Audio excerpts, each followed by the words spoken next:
Thank you so much.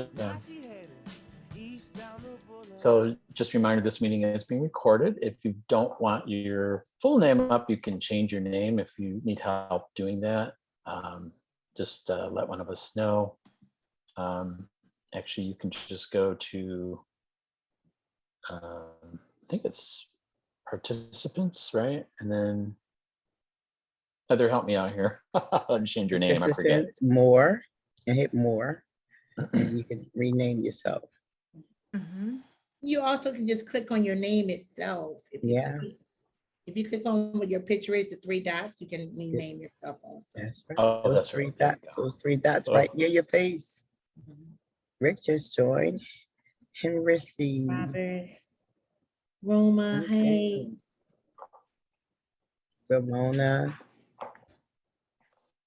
Great. So this is really exciting. I'm excited. I don't know why I'm smiling this much.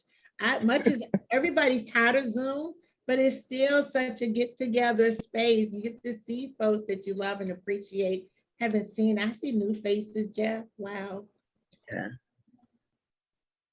Yeah, so once again, this meeting is being recorded. So if you do want to just change your name, if you just want to use a first name, if that's your preference, you can just hover over your image or your box with your name on it on your screen. There's three dots, click on that, and then it just says rename, and you can put in another name or just your first name, whatever you want to put there. So really excited to have everyone here today. I'm Jeff Berry. I am co-founder of the Reunion Project and chair of the National Steering Committee. I'm also chief editorial officer at TPAN and editor of Positively Aware magazine. And we're just really thrilled to have everyone here today to join us for our national town hall, our mid-year national town hall. And we got some great presenters lined up for you. And really looking forward to a lot of interactive discussion today, because we really want to hear from you in the community and what your concerns are, what your challenges are, how you've overcome them, and I think part of the discussions and the presentations that we'll be having today will help generate some of that conversation. So once again, just welcome everybody, and really happy to have you here.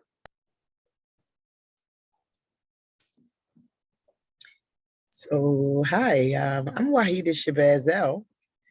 I am here from Philadelphia, Pennsylvania. My pronouns, oh, wait a minute, am I muted? Oh, no, I'm not muted. My pronouns are she, her, and beautiful. And I am the Reunion Project's Director of Community Engagement.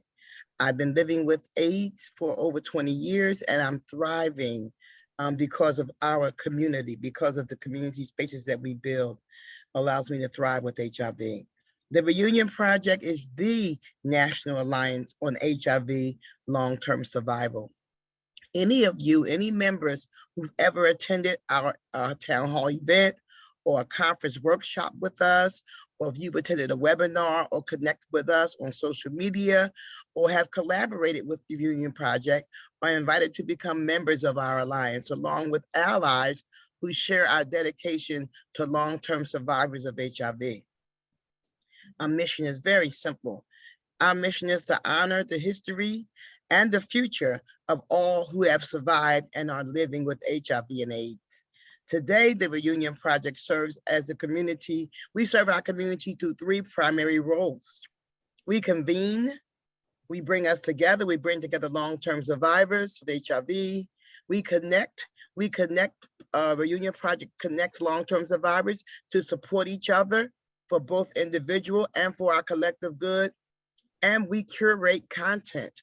We create and curate content. So we host in-person and digital events. We perform for long-term survivors to share their stories, to obtain information and support actions in their individual and collective interests. We are so happy to have you here. I'm so excited.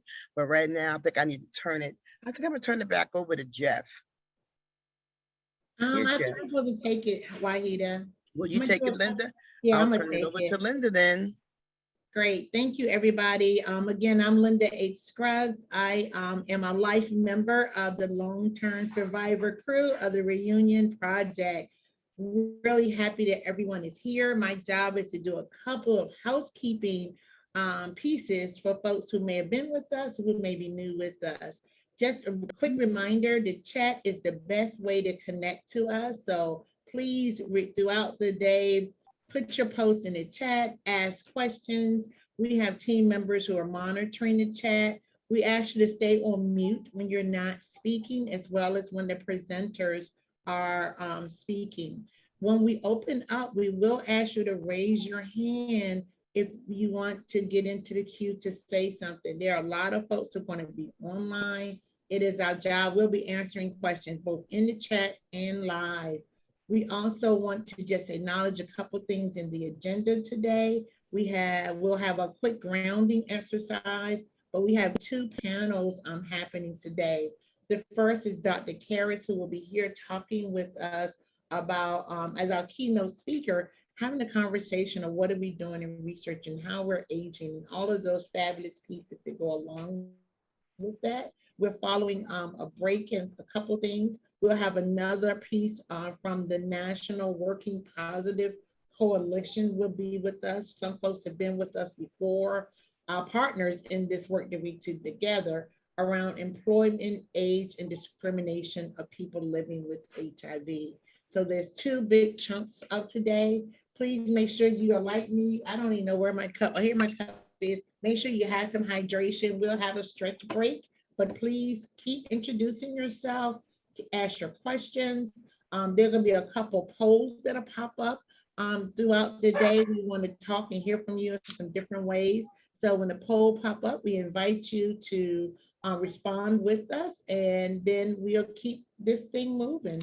I believe that's it for me, and I'm going to turn it over to Heather, who's going to take us into a quick grounding activity, and we're going to keep this party going. Oh, thank you. I'm sorry. Thank you, Heather.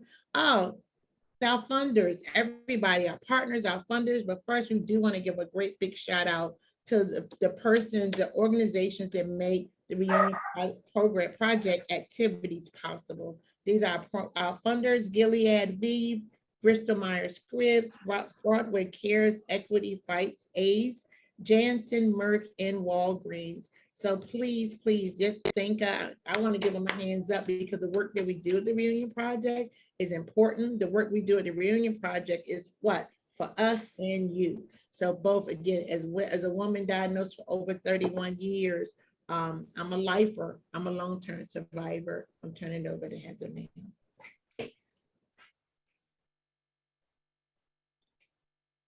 Hi, welcome everyone. My name is Heather O'Connor and I'm the programs director for the Reunion Project. I see so many familiar faces and some new ones, so it's so exciting to be here with you today. My pronouns are she, her, hers. I am a woman living with HIV and a mother of two beautiful kids. I'm a little biased, but I think they're pretty cool. I'm going to go ahead and lead you through a grounding exercise today. We're going to be in for the long haul together. We have a lot on the agenda today, so we want to make sure that we're just in a position to take in that information and to be our best selves. So if you could start by just closing your eyes for a moment and just starting to notice your breath. If you're holding your breath, stop doing that. It's good to breathe. And take a scan of your body, starting at the very top of your head, moving down towards your eyes, your nose, and your mouth. Just noticing how your body's feeling today. If you're holding any tension, send some extra breath there. Down to your shoulders, your chest, your stomach, your hips, down to your legs, all the way to your toes. Taking a big inhale together and exhale, releasing any tension in your body that isn't serving you. Just let it go back into the universe. Take a big breath in and exhale, releasing that tension. Go ahead and open your eyes. And I want you to use your fingertips to just start tapping on the top of your head.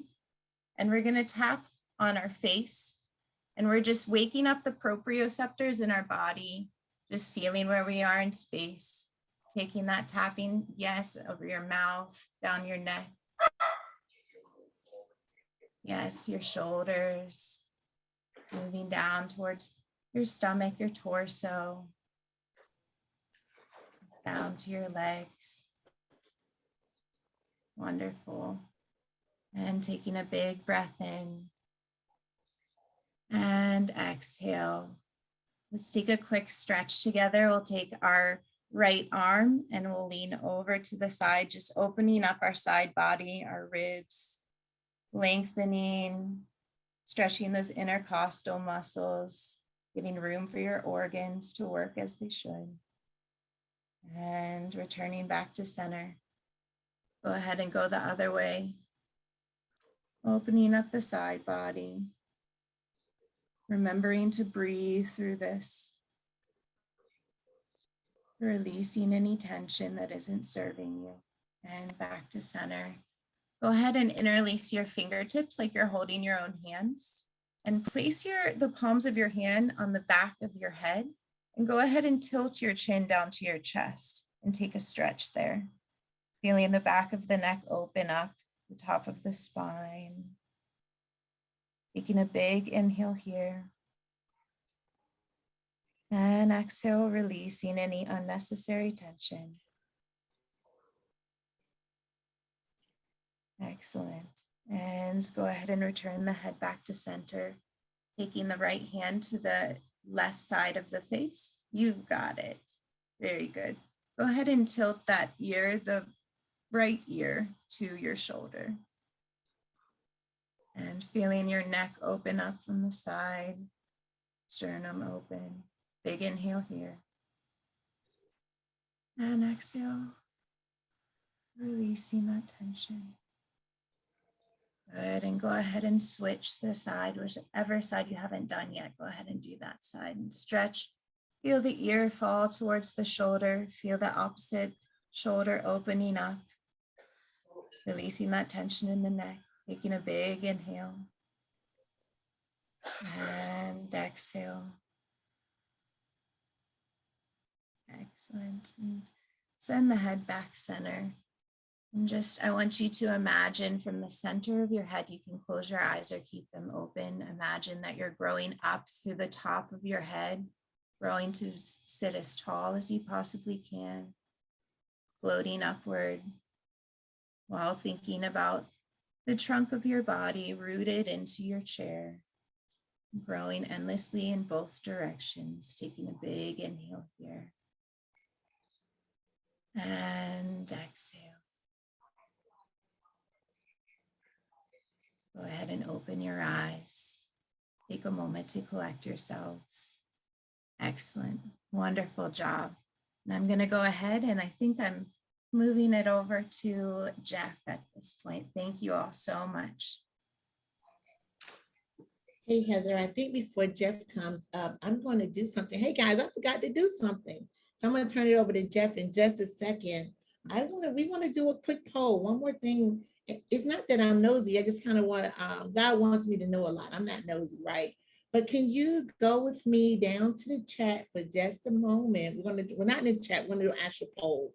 How long have you been living with HIV? So there you go. Thanks, Heather just launched a poll.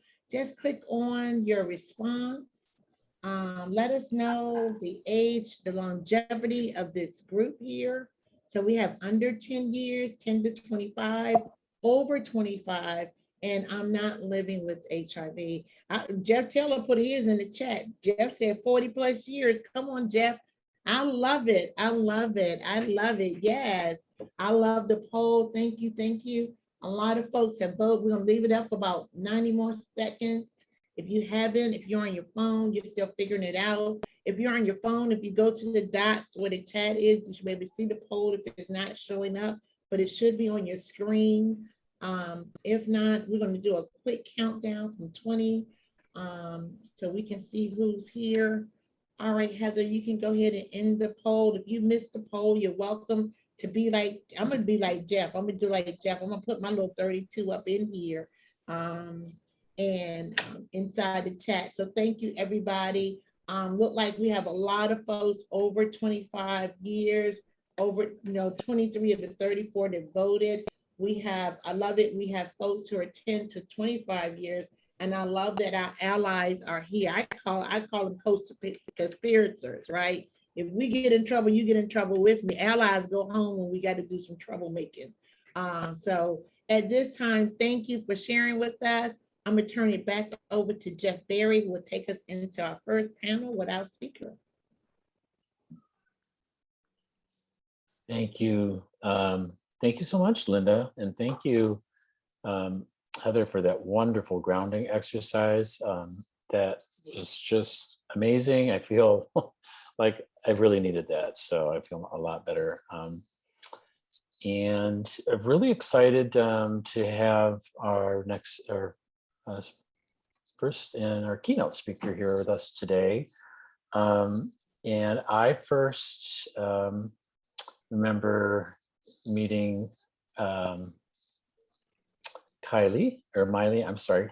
I first remember meeting, sorry, I have Kylie Minogue on my brain, but Maile at the an advisory board meeting on HIV and aging, where some people from around the country were invited to give their input on some of the priorities around HIV and aging. And there's a number of folks in the room, but Maile, was just a wonderful addition. And, the work that she does and she'll talk about this today in her presentation, but really focusing on the needs of the community. And so Maile, Dr. Karris is an associate professor and co-director at the San Diego Center for AIDS Research and Clinical Investigations Core. Also the divisions of infectious diseases and global public health and geriatrics and gerontology at the University of California, San Diego. Please welcome Maile. Thank you so much for inviting me here. I'm gonna get my screen sharing going. Okay, I think this is the right one. Okay, so I was very excited and happy that Jeff asked me to come in and kind of chat with you all. I think, in all honesty, my favorite thing to do is really just spend time with the community, more so than probably anything else. So I'm really happy to be here. But, I was kind of thinking about, knowing that this is the Reunion Project and knowing that many of the attendees here are long-term survivors, I really wanted to talk to you all about that. And at first, I was really thinking, what could we chat about? What could we talk about that would be useful for your lives? And I was kind of stuck in the beginning, to be honest. But then I remembered a couple years ago, I was giving another talk at an HIV and aging conference about loneliness. And at the end of my talk, a long-term survivor stood up in the audience and asked me a question. And I'm paraphrasing here because my memory is not that great, but he basically asked, what do you recommend we do for the fatigue? And he said, we've been at this for so long, a lot of us are just really tired. And my answer then, in retrospect, I probably am going to say something completely different. But then I said, well, I think what we really need to do is, mobilize our younger people living with HIV to become advocates and kind of continue to move all of the messaging forward. But then, a couple months after that talk and after that answer, COVID hit. And all of a sudden, I was now experiencing, this unending, traumatic, tons of work, lots of stuff on my mind situation. And probably for the first time, began to really understand what he was talking about when he said fatigue.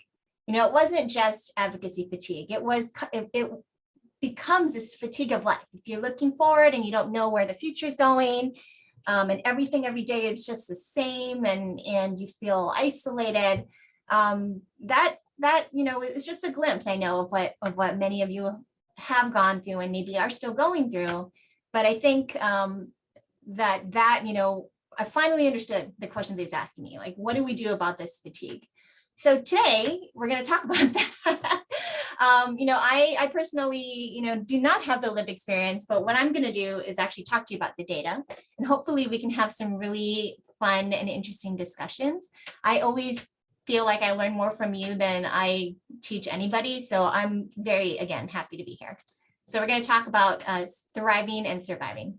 I do have some conflicts of interest. I have some research funding from Gilead Sciences and Veep Healthcare. But I'm not going to really be talking about any of those projects unless you guys would ask me questions about it. We're going to be talking about other things. So I thought it might be helpful to start with some definitions. And the first thing that I was thinking about is, what does it mean to survive? I'd love to see people put in the chat. If you are interested in doing that, please feel free to interact with me. I would love to see what you think as well. And I think it would be interesting for other people here to know what people think. So please share what you think it means to survive. Really, the definition is it's kind of neutral. So it's remaining after others are no longer or still in existence. But it kind of leans a little bit on the positive. If you think about who a survivor is, it's folks that have carried on, despite hardship or trauma, and are continuing to persevere. But survival, is a spectrum. So probably on one side of the spectrum, and where, I think a lot of people can slip into, is languishing, or I think this is probably, fatigue of life. And languishing, its definition is essentially, failing to make progress, a sense of stagnation and emptiness, loss of vigor, neglect, and a lack of joy. And I think it is easy, when you're surviving, to kind of slip into languishing or fatigue. But you can also move into thriving, growing vigorously, flourishing, making steady progress, being prosperous, to be very lively and successful. So in my mind, I feel like this is the spectrum of life. This is a spectrum of living. It would be amazing, I think, if we could always 100% of the time be thriving. But in reality, we kind of go back and forth between these three different states. So what does it mean to be a long-term survivor with HIV? You are a unique group of people, and you've had some shared experiences. And I do recognize that not all long-term survivors are, 50 or 60 plus. I know that there are many long-term survivors that were perinatally infected and they're much younger now. But despite that, there were some shared experiences. So, I think the first is a poor prognosis at diagnosis, because 30, 40 years ago, we didn't have a lot of hope. And you may have been told, we don't really have anything to offer you. You may have presented very ill when you were first diagnosed, either with wasting or some other type of condition. And that, could have resulted in people choosing, to stop working and going on disability. I think people might have abandoned their future goals if they were told, look, there is no future for you. And almost everyone lost an innumerable amount of peers and partners and lovers. And that type of loss, I think, is pretty unprecedented. It's a unique experience. Additionally, there are a lot of things that we physicians, researchers did to you, so you were exposed to a lot of toxic therapies and historical practices. So for example, you might have just been started on one active HIV medication. So even though you took that medicine perfectly, there may be some resistance because of that. You were probably also exposed, or at least some of you, to some experimental medications that didn't do anything for your HIV, but did have some toxicities associated with it. We told you to wait to start your therapy until you really needed it. So wait till you get sick, and then we'll put you on medications. And we told you, oh, it's a good idea to maybe just take drug holidays so that you're not exposed to so much toxicity. These, are not practices that we do anymore. So what did that result in? Having a poor prognosis, not working, kind of giving up on your future, that may now have resulted in some limited savings, some difficulty with funds. loss of your peers and partners. I think this is what I hear most from the people that I care for, is that they just have no social network. So really depleted the social network. And then my folks that continued to work, when they retire, they further seem to lose their social network because they're no longer interacting with people at work. And again, if you presented ill, you may now be living with ongoing or persistent physical changes that could lead to you experiencing discrimination from other people, from healthcare, from neighbors, etc. As far as toxic therapies and historical practices, we got lots of medication toxicity. Anybody here still have pretty bad peripheral neuropathy? That's a huge problem, that I struggle with a lot of my folks. It's difficult to treat. We don't have good therapies. Lots of excess inflammation because we let you have that HIV running around in your body. And we thought that was better to do than exposed to toxic therapies, as well as impairments to the immune system. We let you wait until the T cells were really low before we started you on any treatment. And ultimately, what that does, or what the shared experience, at least the negative shared experience of surviving with HIV is, you may now be living with a lot of disparities of aging and comorbidities. So does that seem to, do people relate with that? Is that kind of the experience that some people are having? Yeah. Okay. Sorry, this is my thing. I always try to engage people. In comorbidities. So, what's the big deal about comorbidities? We've really made a lot of headway in closing the lifespan gap. So over the past 30 and 40 years, people with HIV are living longer, and that's amazing and fantastic. We haven't closed it all the way yet, and whether or not we'll ever get there, and, is still to be seen. But we have made no headway in closing the comorbidity gap. And this is a study from Kaiser. They looked at people living with HIV and HIV seronegative persons and compared them over time to see how many, years they were alive, and then how many comorbidity-free years they were alive for. And really, there's been no change over the past decade or so. So really, we haven't done anything with that. We're also starting to understand that the long-term survivors, or some of those historical practices and the consequences of those practices do seem to make a difference when it comes to the development of comorbidities. This is a nice Italian study that Giovanni Guaraldi performed, looking at people who aged with HIV or long-term survivors versus persons who were older when they were HIV diagnosed. And here you see in the blue are people who are aging with HIV. The green is people who were diagnosed later in life with HIV, and then yellow is their HIV seronegative cohort.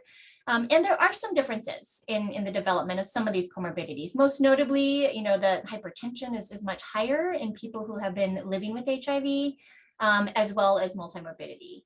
And that being said, though, the gap is not large. So if you look here at the probability of developing multimorbidity over time as someone is aging, it's still much more higher for people living with HIV, regardless if you've been living with it for a long time or you were diagnosed later in life. So comorbidities, multimorbidity is more common, but there does seem to be some differences between people living with and people diagnosed later in life. And comorbidity matters not just because, you have to take a whole bunch more medications to deal with some of these other conditions like heart disease, diabetes, kidney disease, but because it also is associated with other negative outcomes. So, for example, comorbidities in both people with and without HIV. This is a VA study. So again, a nice cohorted group that's well characterized. If they had a certain comorbidities, did demonstrate difficulties in physical function. So most notably, smoking, congestive heart failure, coronary artery disease, diabetes, hepatitis C, major depression, and pulmonary disease in both groups resulted in decreased physical function. So comorbidities, it's not just managing another condition, it actually is having a cost in other parts of your body and other parts of your life. The only condition that affected people living with HIV more than HIV seronegative persons was pulmonary disease. But otherwise, it looked pretty similar. And in some cases, HIV seronegative persons, their physical function was more negatively affected by the comorbidity compared to the person living with HIV. In here, this is a slide from the Reprieve study, which is this gigantic international study of pitavastatin, looking to see if it can decrease cardiovascular disease in people living with HIV. And one of the things that they assessed is physical function of people living with HIV. And we see here that a huge proportion of people, of almost 37% of participants in Reprieve, had some sort of physical function as measured by the SPBP, or the short physical performance battery. So this is a physical test that they use to measure whether or not people were able to function and whatnot. I should say that the median age of the Reprieve cohort is 51 years. So this is not a cohort of 60 and 70-year-olds. This is a cohort of people in their 40s to 60s, 70s. A fairly youngish cohort.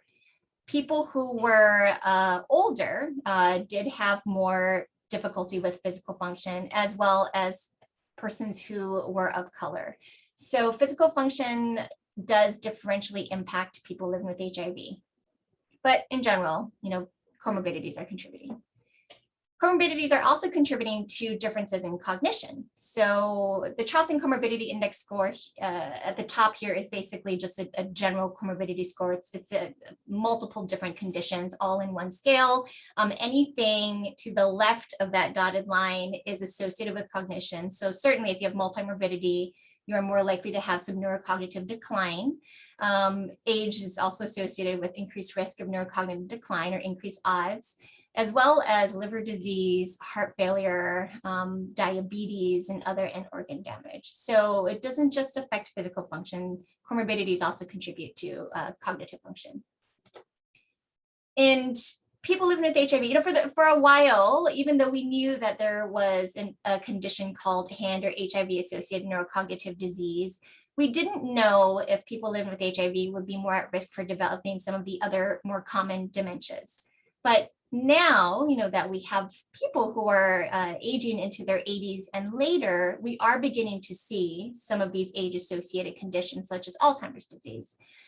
This is a really recent study looking at Medicare data, and found, looking at this data, that people living with HIV did indeed have a slightly higher incidence of Alzheimer's disease. Again, most persons were not diagnosed until, after 80 years. So this doesn't seem necessarily to be happening earlier, although, it might be a little bit too premature to truly say that. I think we're still understanding, what does this mean? But Alzheimer's disease was also more common in women. So there are, again, certain populations of people living with HIV and long-term survivors that might be a little bit more vulnerable.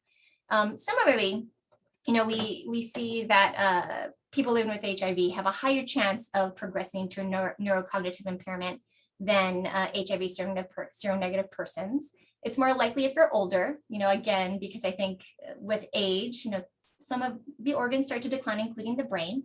But they also saw here that non-white race and ethnicity were more likely to progress to neurocognitive impairment, and as well as comorbidities. So if you had some kidney disease, if your viral load was detectable, you were more likely to progress to neurocognitive impairment. So I don't mean to be all doom and gloom, but I'm communicating this information because I just want to kind of give you the state of what we're concerned about as people are aging.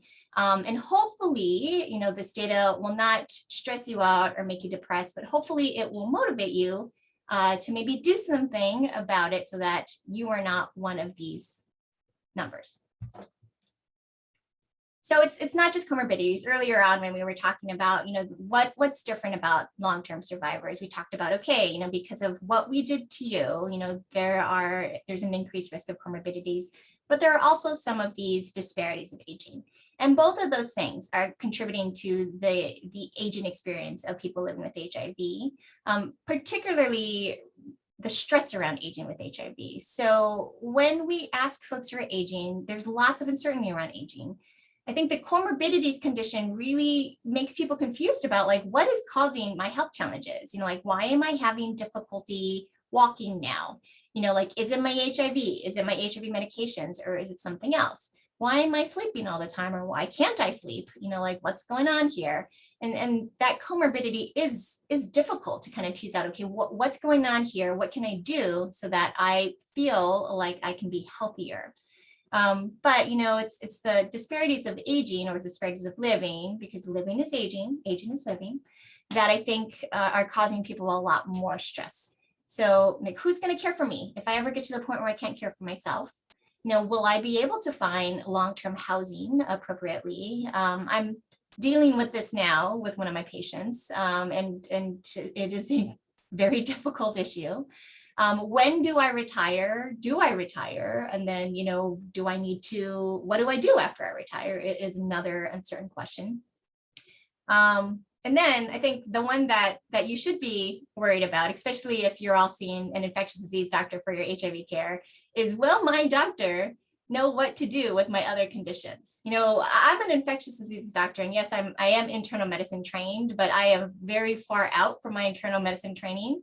I do keep up and I keep my board certified, but I'm certainly not an expert in a lot of conditions that people living with HIV are also experiencing. So I'm not an expert in diabetes, I'm not an expert in kidney disease, and I'm going to be referring you out for some of those conditions. And then again, that's financial uncertainty, which I think, you know, I don't think this is unique to people living with HIV. I think our country is going to have a reckoning probably very soon. You know, a lot of people are going to be struggling unless, you know, we can step up and help out and make some policy changes about caring for older adults and providing housing and things of that sort. Okay, so this slide is not meant to be readable. This is essentially, and really I put this up here to kind of illustrate how complex it is to live with comorbidities. So this is all of the screening and prevention recommendations that older adults with HIV are supposed to be doing on a regular basis. There's actually one more half page that I couldn't even fit on this slide. So your doctor is going through this and trying to check off all these lists. And I don't know if any of you have electronic medical records and you see that you have all these things due. These are the things that are getting that, you know, the health system is saying, if you want to have values-based care, you need to be doing all these things all the time. When I tell my folks in front of me, so I have a patient comes to me, you know, like they want to talk about something like, you know, they are grieving because they just lost a brother, or, you know, like they're in pain and they, you know, like want to talk more about what to do with their payments. We have that conversation. And then sometimes I hit them with, oh, you're due for your mammogram. You're also due for your colonoscopy. You know, like, let's go ahead and get like your kidney test done. And, you know, let's do your lipids so that we can calculate cardiovascular risk. That's not what people want to talk about. You know, they oftentimes they leave that office visit. And when I see them 3 months later, you know, they've done none of those things because it wasn't a priority to them. But, you know, on the healthcare system side of things, that is what our systems are telling us that we need to be doing for you. So I share this, you know, like to really just demonstrate the complexities that are arising in the care for people living with HIV, and why I think it's important for older adults with HIV, or actually anybody with HIV, to really be educated about how to talk to doctors, you know, how to communicate what you want, how to bargain with your doctor to be like, okay, doc, this is my priority. Can we deal with this today? And maybe even be like, what is your priority? I'll do one thing of the 4 things that you want me to do. Tell me which one you think is most important. Because it is important, you know, to consider your comorbidities and to manage your comorbidities and to do prevention and screening. But, you know, you're not going to do it if you get overwhelmed. Or, I mean, some of you may do it, but many of my folks don't do it if I just overwhelm them with 10 different things to do all at once.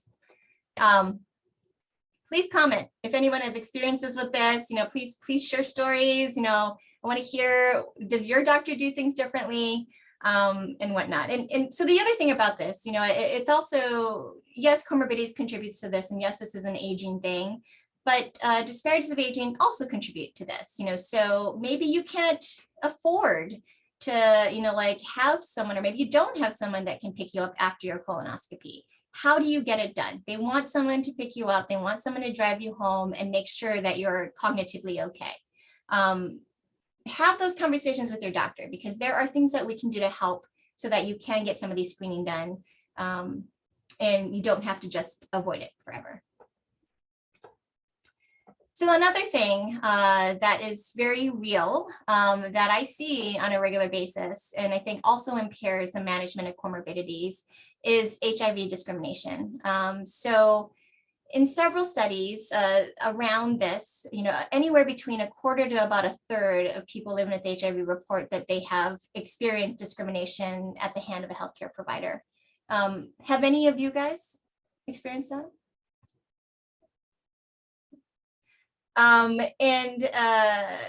When that is perceived, if you are perceiving or experiencing discrimination from a healthcare provider, you don't want to go see that provider anymore. And this, I think, also contributes to people not engaging in the management of some of their comorbidities, because the infectious disease doctor, send you to the endocrinologist. And if the endocrinologist makes comments about, or assumptions about you just because of your HIV status, you're not going to want to continue to have those experiences. So this is a real issue. The studies also suggest about 8 to 10% are flat out refused services. So like flat out discrimination. There's no perception there because of their HIV status.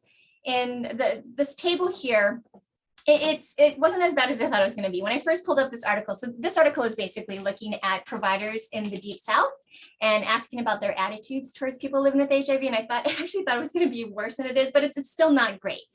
So, as far as like, they ask questions and then people either agreed or disagreed. People living with HIV could have avoided HIV if they wanted to. 30% of providers agreed with that statement.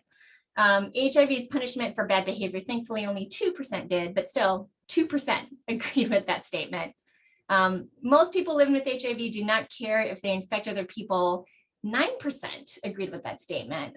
So, there is still a lot of stigma within the healthcare community. We know we have to do better and we're working on it. But unfortunately, we can't work fast enough.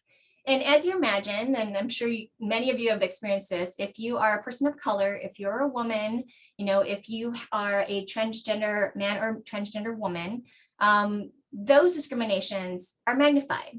Or, like if you have a history of substance use, if you have other sorts of histories, then those discriminations are magnified. I mean, I can't tell you how many horror stories I hear from my patients about their experiences in the ER, the assumptions that are made about them just because they are living with HIV. We have a lot more work. We have a lot more work to do from our standpoint.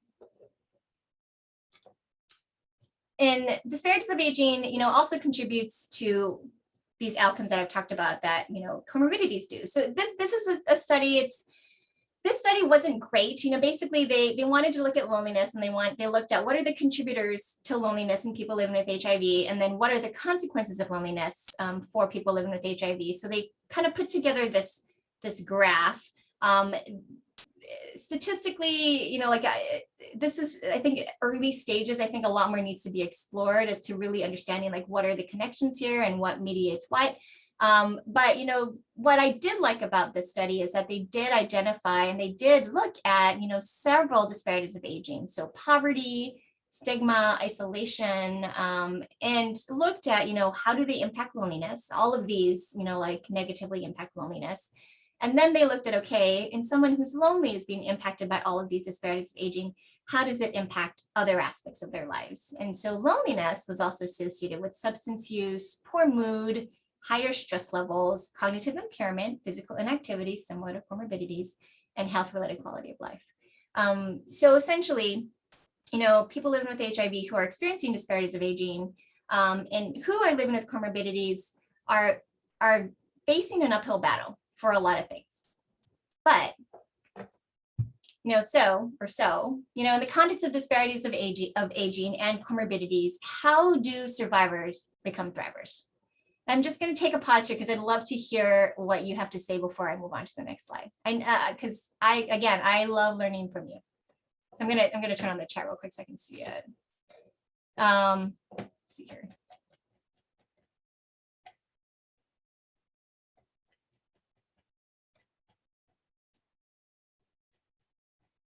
self-advocacy, finding passion, God, I love all that. Love all that. And how else? How do survivors become thrivers?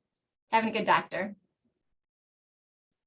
Yeah, no, that's right. Anthony made a comment about how a further disparity is that persons with HIV may be on Ryan White and don't have access to other providers. That is a big issue. I agree. Elder care locator. Foreseen issues with health providers. Yes, absolutely. Partnership with a doctor, not a dictatorship. Absolutely. If you have a dictator doctor, find another doctor, please. Proactive in your healthcare. Okay, I love all this. So yes, all those things. And I do not, again, have the lived experience of living with HIV. So I am going to rely on your words to tell you how you thrive. I'm going to basically just mirror back what you have said to researchers in other contexts. So when we think about thriving or successful aging, and there's been several papers around this, thankfully, what we hear people say are, like it's important to accept limitations. It's key to be optimistic about life. You've got to maintain social support. I think this group is excellent for that. And I think the Reunion Project, thank you, for continuing to persist and provide the social support that is so needed. You have to take responsibility for one's health, live a healthy lifestyle, and engage in meaningful activities. Now, this other side of the coin here, this resilience, self-care mastery, hyperdiligence, and health is holistic, is essentially basically saying the same things, except they just phrase it in a little bit different way. So really, these are the keys to thriving with HIV. And we'll kind of break it down a little bit. So the first is accepting limitations. And really, in my mind, that means we have to be squashing our internalized stigmas, both our internalized HIV stigma and our internalized ageism. And basically what internalized stigma means is that a person may dislike themselves or feel bad about themselves because they're living with HIV or because they're an older person. So again, please put in the chat what I want to hear. Well, first I'll say, living is not a bad word. It's not a bad thing. Like I personally, yes, I would love to fit back in those size 2 jeans from my 20s, but I have gotten so much more since then that I would never go back to that. Like for me, I'm not going to trade fitting in size 2 jeans with all of the insecurities that I had in my 20s and my 30s. Like that, like never going back to that. And I'd love to hear from all of you, what are things that you have gained from living, from aging, that you would not give up? What are some of the positives? And I think we really have to kind of flip the script and look at aging not as something that like is negative, but like what is the beauty of aging? What's wonderful about it? Okay, I'm going to pull it up again. Perspective, I love that. Wisdom, patience, yes. Sense of calm, yes. Anything else? Compassion, dynamic community. Does anybody notice that sex is better? Anyone have better sex? Some of my patients have better sex. Yes. So there are wonderful things about aging too, and unfortunately we live in a culture that doesn't value that, but we should push back against that narrative because it's not true. Okay, well, this slide, I'll briefly go over it. It basically talks about how, like the intersection between aging and HIV stigma can magnify some experiences or bring back some experiences that maybe have been forgotten with HIV. You might be very comfortable about disclosing your HIV status to people, but if you're in different situations, so say you get moved into like a care facility or you're seeing a different doctor like a geriatrician, it might be more uncomfortable, to share your HIV status and your experiences because you don't know how they're going to treat you. It's a new situation. Again, I think there's lots of stigma still, lots of assumptions made when you present to a doctor you don't know or a healthcare system you don't know about how HIV is acquired. And that is a big problem that we are working on our end, but will probably never be 100% able to squash. And that sucks, there may be some outcomes that are associated not just with HIV, but also aging. You might not look at your body and not like how that looks, and that could make you embarrassed about going out, or you might feel shame about that. So basically, aging is bringing up some of the stuff that maybe you've already gotten over as related to HIV stigma. Optimism. So optimism, and I kind of interpret that as, you're taking action and you're addressing depression. So this is something I think that's a little difficult to talk about, because I think some people would assume that optimism is kind of like an affinity. Like, you either are an optimist or you're pessimist. It's just kind of how you view the world. I would like to challenge people, if you view yourself or you consider yourself a pessimist, try to think a little bit differently. Or even if you have a negative view about something, take action in a positive way. Optimism has been associated with positive HIV outcomes in a couple of studies. And we know that those positive outcomes are actually mediated because people who are more optimistic or report optimism are more likely to be proactive about their health. So even if you might be a pessimist, it's okay to still be proactive about your health. They often demonstrate less avoidant coping, so they kind of deal with things a little bit more head on rather than avoid or cover up. And they seem to have less depression. And this is a table here is actually from a whole different study. I've got a whole bunch of stuff that I'm kind of compiling here, data for you all to synthesize, which looked at community dwelling older adults and evaluated their association of a whole bunch of different types of variables to quality of life. So not surprisingly, if you're depressed, you will report a lower quality of life.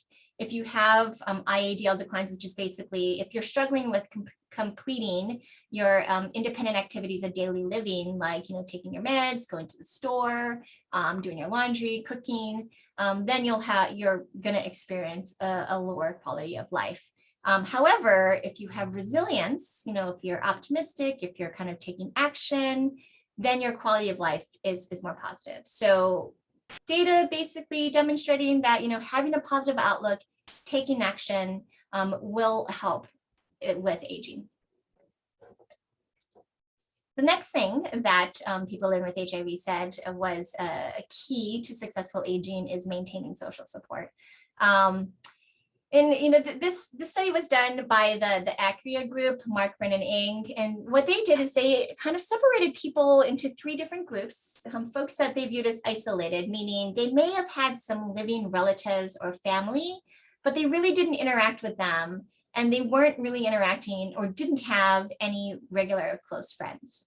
Then there were the friend-centered group, which may or may not have interactions with their family, but they had a lot of friends, and they really relied on their friend group to help them with things and support them.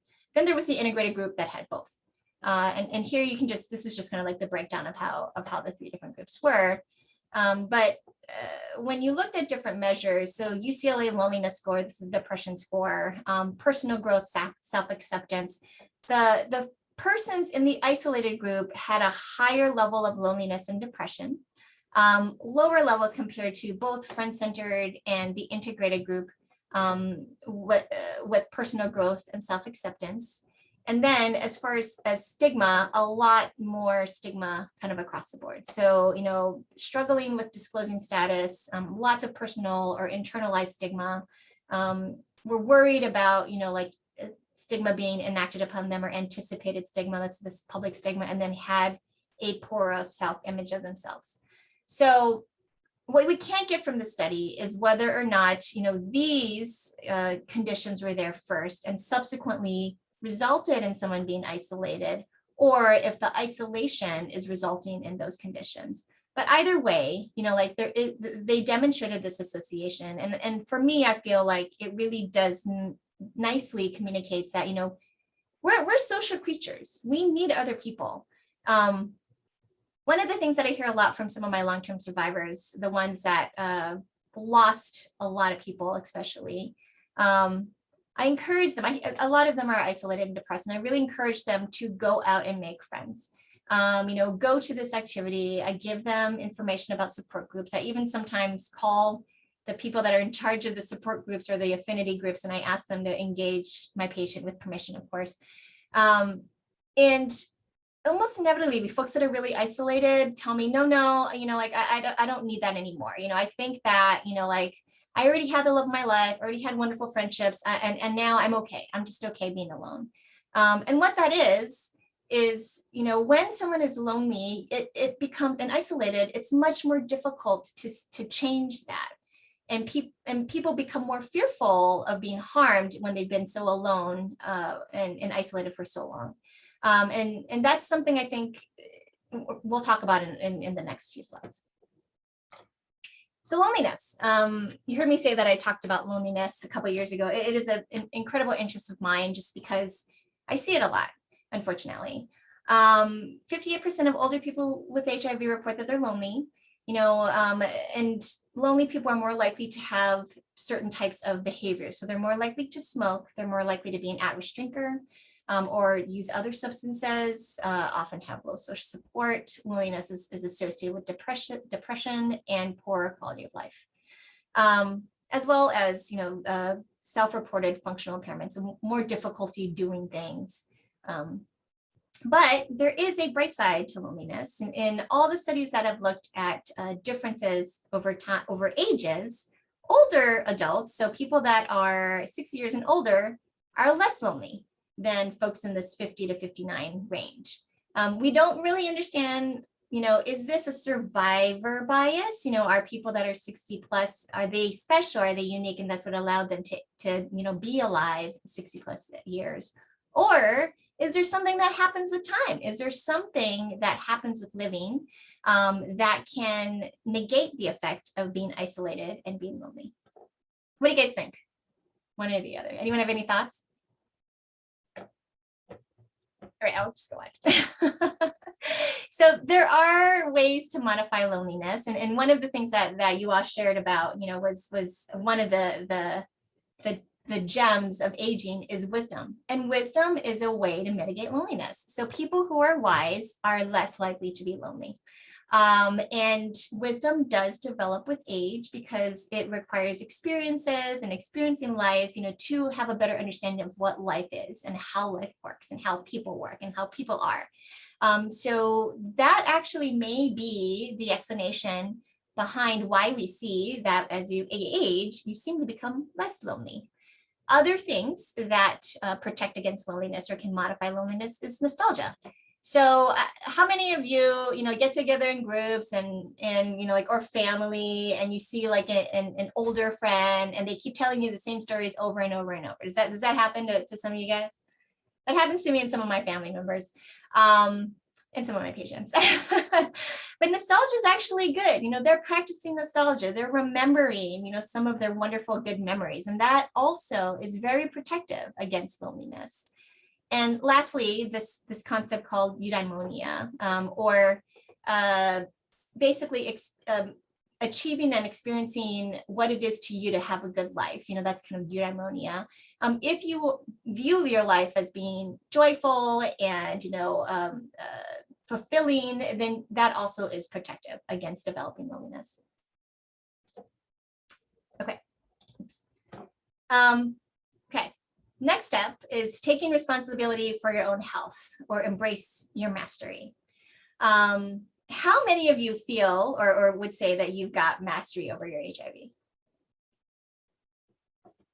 You can either do hands or you can do, like comment. Yeah. How many of you feel like you have mastery over your other medical conditions?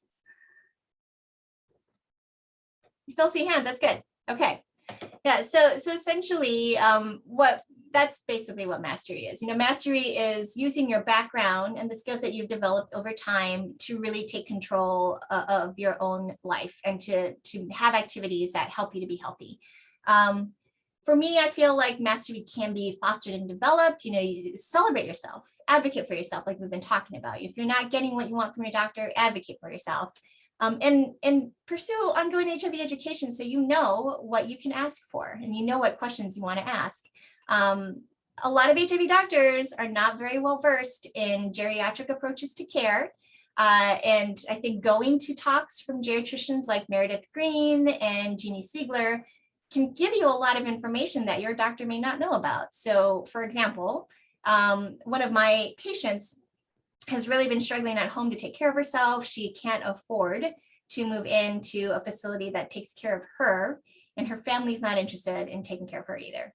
So we got her enrolled in a PACE program, which is a program for all-inclusive care for the elderly. Thankfully, I know Jeannie and Meredith and have been to enough of their talks that I was aware of this.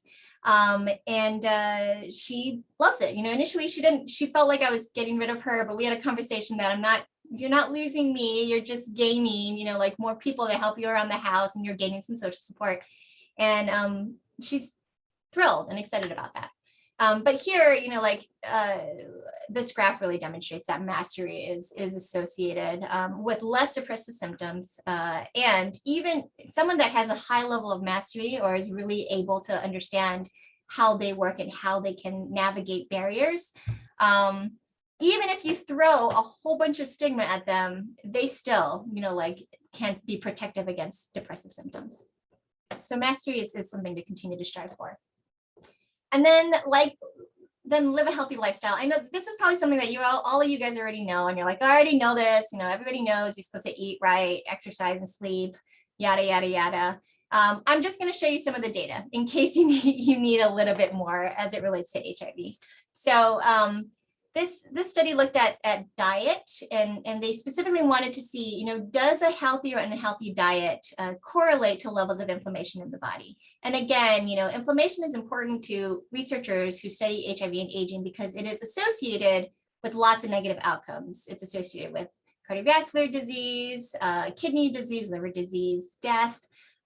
So lower inflammation is better. And here they did find, the gray bar here is HIV, people living with HIV, and the white bar is HIV seronegative persons. So here they did find that in general, in this cohort, people living with HIV had poorer quality diets. When they looked at, women versus men, women, unfortunately, women living with HIV had poorer quality diets than men. I suspect a lot of this has to do with disparities, gender disparities, and access and income inequality. But whatever is the cause, they did find both of these things. Then they went and looked to see, how does the quality of your diet actually correlate to inflammation? And did find, that the higher quality diet you had, the lower soluble CD14, or this common marker of inflammation is. So diet does more, than just keep you healthy and keep your arteries clear. It also appears to be able to modify levels of inflammation. As does exercise. So exercise is more than just having that fit, tight body that you want. Exercise is so much more than that. And one really cool thing is that it does decrease inflammation. This work, Christine Erlandson, a dear friend, has done a lot of amazing work around exercise. Everything demonstrates, that, exercise is good and healthy, and people who are participating in it, enjoy it. But this study, they really wanted to demonstrate, does it actually decrease inflammation? And they did see here this high specificity CRP, which is another common marker of inflammation and negative outcomes, did decrease in people who were exercising, but only in people who were high intensity exercising.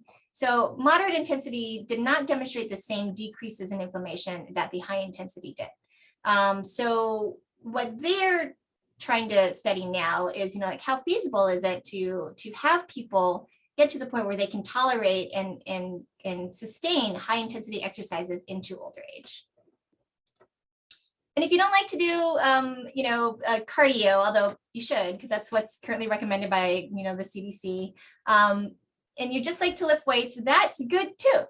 So increased strength is also associated with positive outcomes. So lifting weights, doing lat pulls, is associated with larger brain volumes, increases in executive function, and decreased inflammation. So any kind of exercise, it'd be great if you could do it all, but any kind of exercise that you're interested in and that you want to do, please, just do it.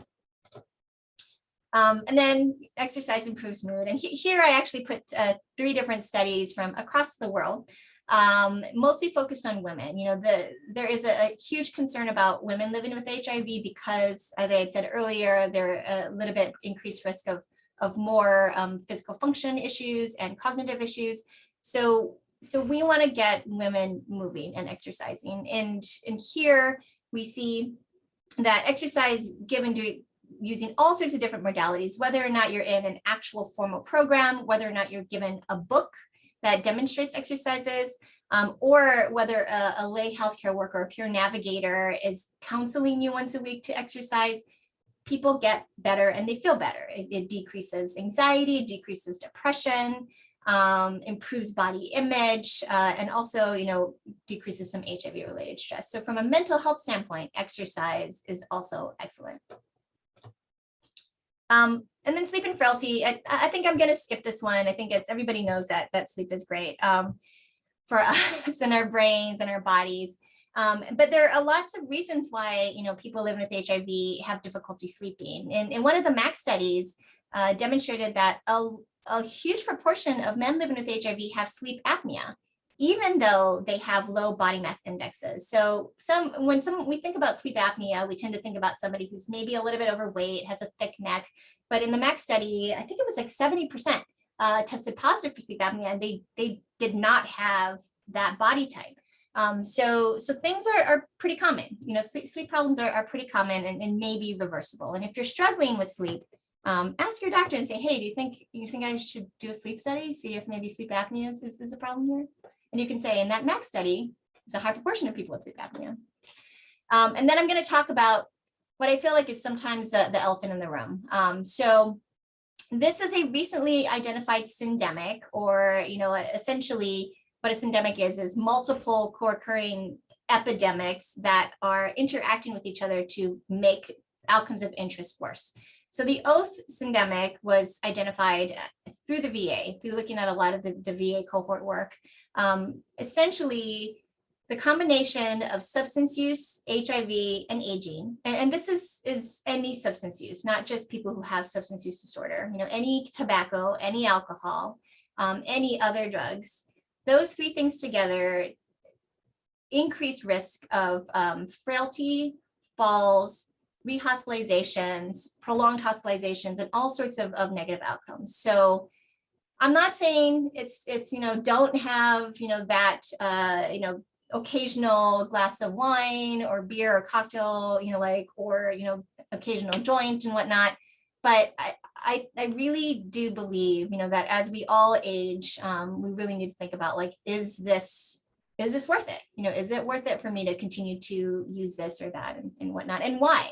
Why am I drinking this glass of wine? I mean, I can attest there's many days when my kids are screaming at each other and I'm like, I need a glass of wine. It's not the most positive way to approach those things. And if we want to be thriving, I think we really need to have more conversations around substance use. And this also may not be that popular, but there is also data that suggests that 100% adherence to your antiretroviral therapy is better than 95, as far as it relates to inflammation. So know that it's nice to kind of take a weekend break every once in a while, but there might be a cost to doing that. All right, I think I'm running out of time, so I apologize. But I'm gonna kind of just finish these last few things. I think engaging in meaningful activity, I see a lot of people in the chat talking about church and God, and absolutely, I think having a purpose in life is very important. Across the board, as we age, purpose decreases. And I think a lot of that, again, has to do with the culture of our country, where you're valued if you're producing. And if you stop working and you're retired, you're just kind of hanging out, a lot of people start losing that sense of purpose. But purpose doesn't have to be, I'm going to be like the best advocate. I'm going to go up to Congress and do all these things. Purpose could just be keeping yourself busy. It doesn't have to be something big and grandiose. It's just waking up, knowing you want to do something today and doing it. And I'll skip some of this as well. So in summary, long-term survivors, are or may be living with more comorbidities, may have concerns about their health beyond their HIV, may have concerns about aging specifically related to social disparities around aging, and maybe noticing some health declines, and some may be languishing. But you're not long-term survivors anymore. You're long-term thrivers. So this is not going to be you moving forward. And here I just put a lot of the quotes, from the qualitative studies that I've been sharing with you, people's expressions. I'm not going to read through these. I'd rather just like have us all have a nice discussion. So this is here if you guys want to go back and take a look. And I can also send copies of articles if anybody wants to do deeper dives into some of this work. So, as someone who was not there when all this was happening, I lost an uncle in the 80s and 90s, but I was still a child, and I was not there to walk with him or you. I can't stress enough how much you changed healthcare. Your advocacy created essentially person-centered care, which is what we all strive to today. So I really wanted to put this up in honor of the work and the lives lost, but I also want to add something that, you are fighting for your lives, or you did fight for your lives, but now you will thrive. That's all. It's my acknowledgements. Okay. Thank you. Thank you so much, Maile. Wow, that was an amazing talk. And the chat was just blowing up while you were talking. So I encourage people to, if they have, questions, additional questions, to go ahead and enter those in the chat. But I just really want to thank you for your presentation, because I think it,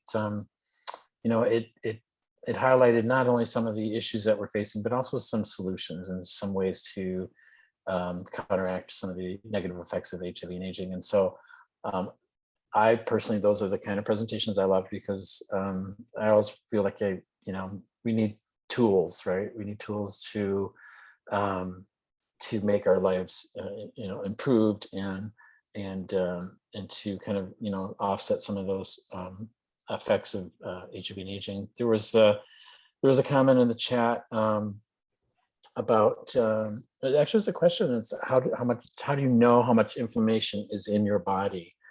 And so I know there's some markers, and I think I saw one on there, HSCRP was a marker, but could you talk a little bit about that? Absolutely. So there are markers that can be ordered by your doctor. So the high specificity CRP is basically kind of like this general inflammation marker. That's that soluble CD14, are two common markers that have been associated with downward effects. So like risk of mortality and cardiovascular disease, which we first found out, in the SMART and START studies, where, we were looking at when do we start drug medications, and then can we do drug holidays, basically. And those are the first studies that really showed us that, inflammation is what's causing all of these other conditions. It's not necessarily the HIV, but it is this ongoing inflammation that's doing that. We don't measure that per se in clinical care, because there's nothing really that we can do about it apart from, all the things that I've talked to you about. The reason we measure it in research is because it is an outcome that researchers are interested in. So researchers may not want to know, is your strength better over time? Do you feel better? Do you have better depression? But for whatever reason, they like these biomarkers. So it is a biomarker that we consistently use to convince researchers and people, that these are behaviors that are worthwhile pursuing. Another way that you can kind of gauge your general level of inflammation is looking at your CD4 to CD8 ratio.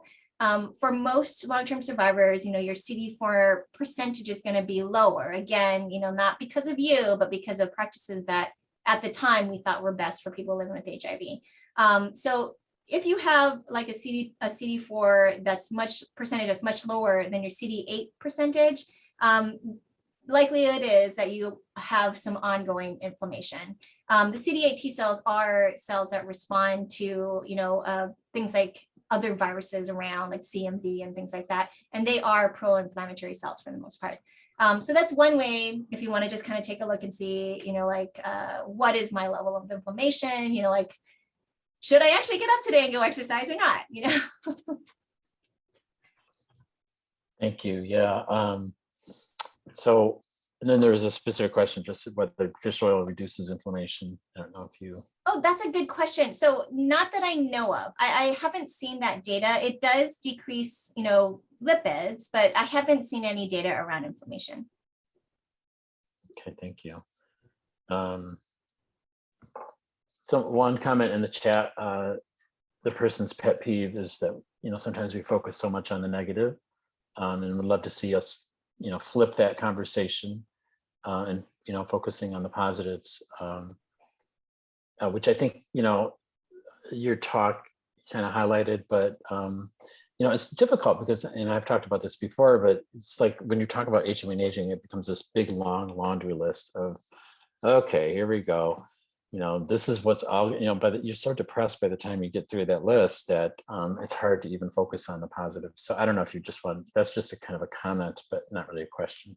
No, I appreciate that, and honestly, I've given that talk too.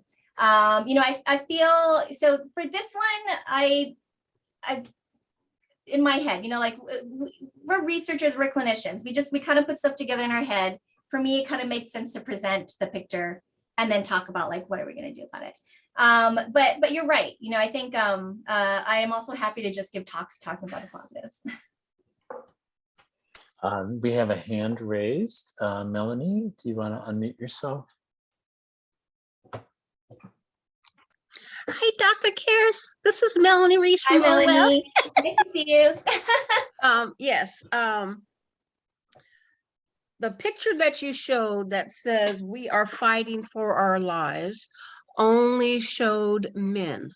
That's true. Now, we have to realize that because in the beginning, they really didn't know what they were working with. Women were infected and impacted from the very beginning, but they did not present the same way as gay men. And so we were left out being sick and dying from unknown whatever. And we were fighting for our lives then too. But you look at, and the band played on, and Normal Heart, and all those movies. Dallas. You don't see, yes, you don't see us, but we were there, and we're standing up now, and we've taken medications for decades that were never tested on women. And so it's not surprising that especially women of color have more co-occurring chronic conditions as a result of that toxicity. And there needs to be something done to make sure that there's more research that involves women. I 100% agree with you. I think a great shame of HIV research is that in the beginning, they treated women as vectors and vessels. They only really cared about, your risk of transmitting to other people or children. And all of the early research around women was really in pregnant women, because they were like, oh, how do we prevent transmissions and yada, yada, yada. And there is a very, very empty page for women. I'm currently writing a grant focused on women, again, older women, that's proposing to implement acceptance and commitment therapy, moderate intensity exercise, and group social support to specifically address that both syndemic, that I talked about. So we're trying to break that mold. I think that there are a lot of us out there that we hear you, we take care of you, and we're listening. The funders haven't heard that messaging yet. So we've written grants that have just not gotten funded because it's not an NIH priority. This one is going through the California research program. So hopefully they're more interested in it. So I hear you, Melanie, and I absolutely, I'm resubmitting the grant that we were putting together for you guys. But they also didn't like that one. So it's not that we don't hear you. I do think we do need to do a better job advocating for women because of the disparities, that women are experiencing and related to how we ignored women in the beginning. Great. Thank you so much, Melanie. That's an excellent question. And thank you, Miley, I'm glad that study's happening. So hopefully I don't know. We'll gets see if it gets funded. If it gets funded, I'll let you guys know. we're going to all send positive energy your way and have optimism. I thought it was really interesting. We're going to cut to a poll really in a second here, but one of the things that popped out at me in one of your slides was, when you're talking about the stigma and with providers and physicians and the bias, that 40% of providers said they would be ashamed if they had HIV, and it just like, well, it's so clearly evident that that's affecting how they treat their patients, right? Or how introduces bias immediately right into their care that they're providing, or quote unquote care. Yeah, I live in a bubble. Everybody I work with is not like, well, most people I work with is not like that, or not like that. But I think for me, my big wake-up call, when we first started providing PrEP, I was getting a bunch of referrals from outside physicians, and they would come in and basically tell me what their doctors told them when they asked their doctor about PrEP. And it was appalling to me, like one doctor said, well, I disagree with your lifestyle, so I can't treat that. And if you want that, you got to go see someone else. And another doctor said something like, if you do that, you'll die of AIDS, so just like ridiculous stuff, and this is not that long ago. And this is in California, this is not deep South. Not that there's great doctors in the deep South, absolutely, but California, New York, doctors in these more liberal states should know better. But you're right. I mean, the stigma is still there. The good thing in medicine is that we're finally having conversations about this. So for a long time, nobody talked about social disparities of health. That wasn't our job. That was the social workers, that was a whatever. Black Lives Matter put it on the table for medicine, and Black Lives Matter and gun violence. And now everybody's talking about how do we change social disparities of health. So I'm hopeful that, this next generation of physicians will come out of the gate different than the rest of us. And that they will change, how they approach patients. There's lots of discussion about implicit bias in today's day and age, in today's medical education. So I think it will change.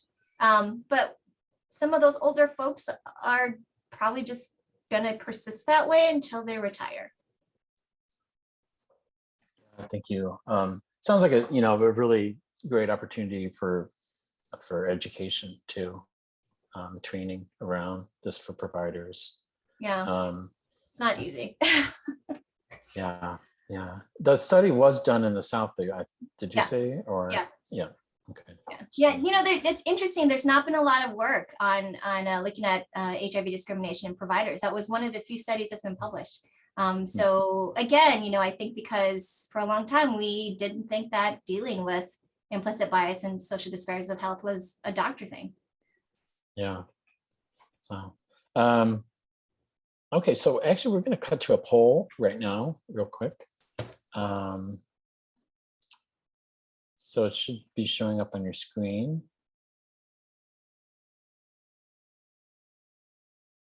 And the question is, does everyone see that on their screen? On a scale of 1 to 5, 1 being needs a lot of improvement, 5 being living your best life, how do you rate your quality of life as a long-term survivor living with HIV? So this is not a scientific poll. There are measures of quality of life that actually go into it, but I just thought it'd be interesting to hear what folks thought about that. And also, there's a reminder to fill out our evaluation. I don't know, has the link been put in there? Heather, could you drop that link in there? So there isn't a separate evaluation for this program. And if you are sticking around, great. If you could fill that out at the end, but if you have to leave early, if you could please fill that out. We'd really appreciate your feedback on that question, on the evaluation. So, okay, I think we can end the poll and share the results. And it looks like the majority of folks are right in the middle at 3. And yeah, I was wondering if we were going to get a 5. Wow, I'm so happy for you. You folks, that's great. Yeah, so it's kind of across the board. One, being needs a lot of improvement. So thank you for answering that question. And I'm going to stop sharing that and see if there's any more questions. Otherwise, we can move on to our next speaker. Or Maile, if you had any last comments you wanted to make. I'm just looking at all the richness in the chat. So thank you guys so much for sharing. This has been a really fun conversation. Next time, I'm happy to just talk about the positive. Just let me know ahead of time. Well, sometimes you gotta look at the negatives so that you can get to the positives, unfortunately. But please reach out. My Twitter handle is at LIL High Gal. That's Lil High Gal, and it's a high because I'm from Hawaii. So Little Hawaii Gal. Please reach out if you have any questions. If you have any really cool ideas you want to get implemented, or you're interested in exploring, how do we get more involved in research from a community standpoint, you can reach out to me. You can reach out to Jeff Taylor, a whole bunch of different people here. But thank you again for the invitation, and hopefully I'll chat with you all soon. Thank you. Thanks so much, Maile. Thank you so very much. So at this point, I would like to turn it over to Wahida. Good afternoon, everyone. I think we've gone from 2 o'clock, and now it's about 3:30 on the East Coast, and 3 hours earlier on the West Coast. We're going to go ahead and move into our next group of speakers. We have a wonderful, I don't want to call it a panel, but we have the National Working Positive Coalition here with us today. We have 3 speakers. They have a lot of information to give us. We've been talking about thriving, and we've been talking about surviving and thriving. One of the things that make us thrive is if we're able to pay our bills, if we're financially secure. And one way we do that is to talk about employment. So we're going to welcome Vanessa Johnson, who is the co-executive director of Ribbon, as well as president of the National Working Positive Coalition Board of Directors. And Vanessa lives in Washington, D.C. We also want to welcome Sylvester Haskins Jr., who's director of health programs for the Urban League of Hampton Roads and lives in Portsmouth, Virginia. And we also like to welcome Mark Misrock, who's the executive director of the National Working Positive Coalition and a steering committee member for the U.S. People Living with HIV Caucus, and lives in New York City. I'm going to turn it over to you all now. Thank you. Thank you. Thanks so much. I will share my screen. Let's see, is that working? Hey folks, Mark Misrock here. I am trying to make sure I know how to juggle these 2 screens. Really appreciate the Reunion Project for inviting us to speak today. We decided that we're going to do something a little different from the kinds of presentations that we've done typically in the past. We're going to get into some meaty, juicy, hardcore logistical information. There's so much misinformation that circulates about what happens when you're on benefits and go to work. And it's also so difficult for almost all people living with HIV in this country to get accurate information. So I am really pleased that my extraordinary colleagues, Vanessa Johnson and Sylvester Haskins Jr., have worked with me to prep this presentation today. Just as an introduction, I am Mark Misrock. I serve as the executive director for the National Working Positive Coalition, and I'm also a long-term HIV survivor who's navigated Many of the programs and policies we'll discuss today in my own journeys in and out and back into employment. We very much hope it will be beneficial for you all joining us today to learn more about the interactions of work earnings and public benefits for people living with HIV. In today's webinar, we're going to provide an overview of some key information to understand how people living with HIV can prioritize their access to health care and medications, their housing and overall economic stability, and pursue self-determined goals to engage in employment. I encourage you not to expect to become a benefit specialist or expert from this one training, but rather to benefit from a better general understanding of both the challenges and opportunities to participate in employment for people living with HIV. I'm fortunate to get to co-present today with my two extraordinary trainers and heroes in our field, Vanessa Johnson and Sylvester Askins Jr. And I will now turn it over to Sylvester. Thank you, Mark. Good afternoon, everyone, and welcome, and thank you for joining us today. In our session today, our topics will focus on interactions between work earnings and public benefits, including income and safety net programs that many people living with HIV are enrolled in, including SSI, SSDI, and HOPWA. We'll review policies related to work earnings for key programs providing coverage for access to healthcare and medications, including Medicaid and Medicare. We'll wrap up with a brief overview of vital resources for benefits information and assistance for people living with HIV related to employment. And now I'll turn it over to Vanessa.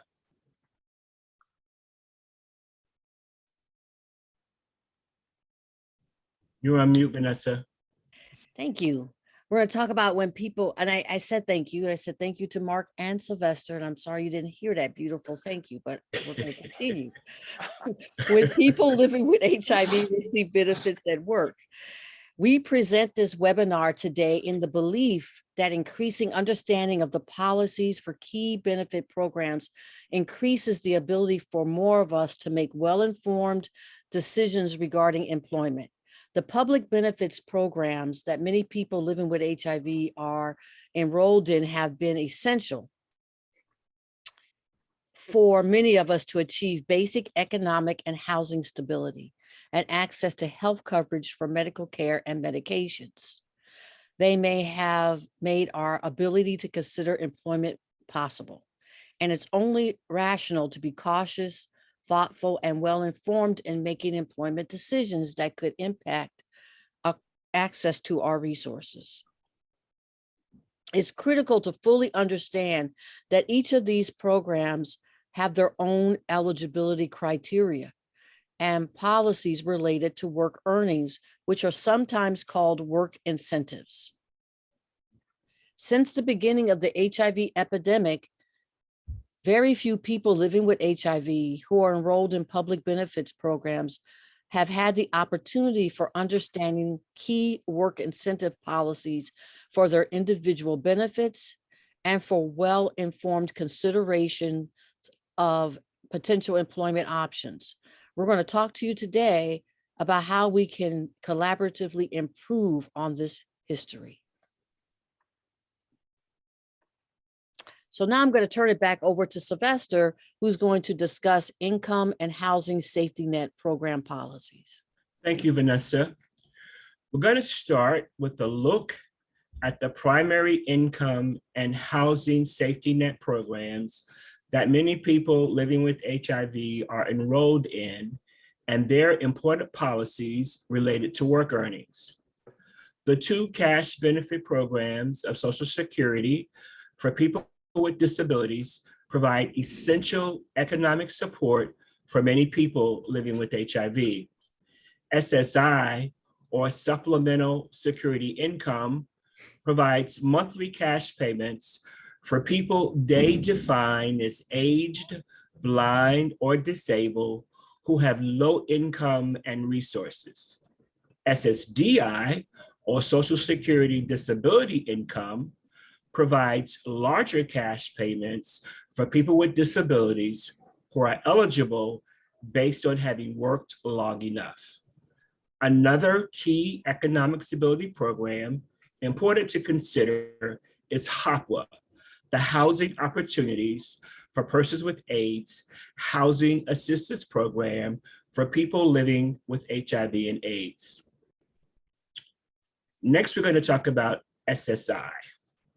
Another key work incentive policy for the SSI program will spotlight among the key work incentive policies for the SSI program will spotlight are first, the earned income exclusion, both section 1619A and 1619B, and the expedited reinstatement policy for SSI beneficiaries.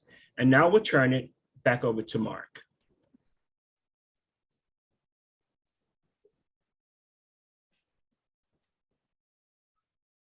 Sorry, I'm fumbling with my, trying to advance the slides at the same time. Okay. Here we go.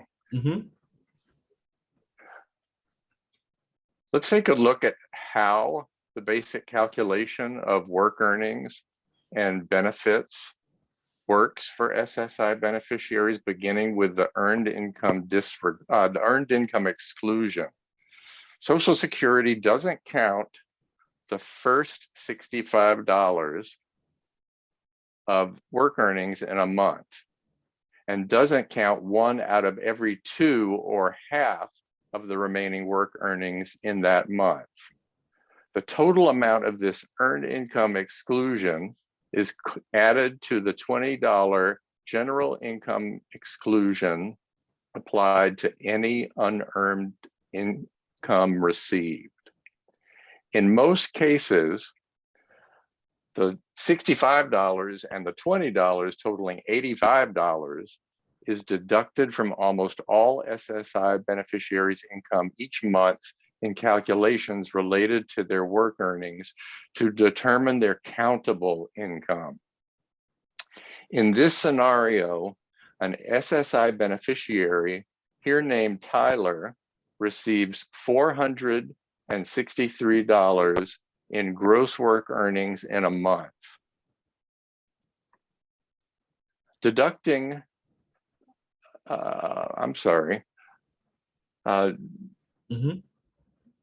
I lost my place. Deducting that $85 from Tyler's work earnings of $463 results in $378. Deducting $1 out of every $2 of that $378 of remaining work earnings equals $189, or half of the remaining earnings. That amount of 189 is the total countable work earnings for calculation of Tyler's SSI cash payment for that month, considering work earnings.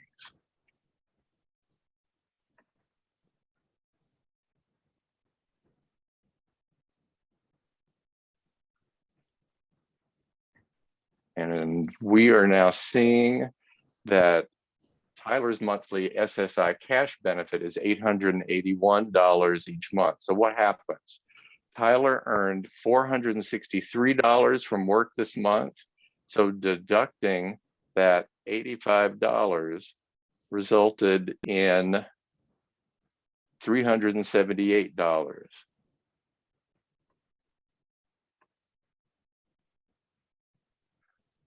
Deducting 189, or half of the remaining earnings, leaves a total of $189 to be reduced from Tyler's monthly SSI cash payment of $881, resulting in an SSI cash payment of $692 for that month.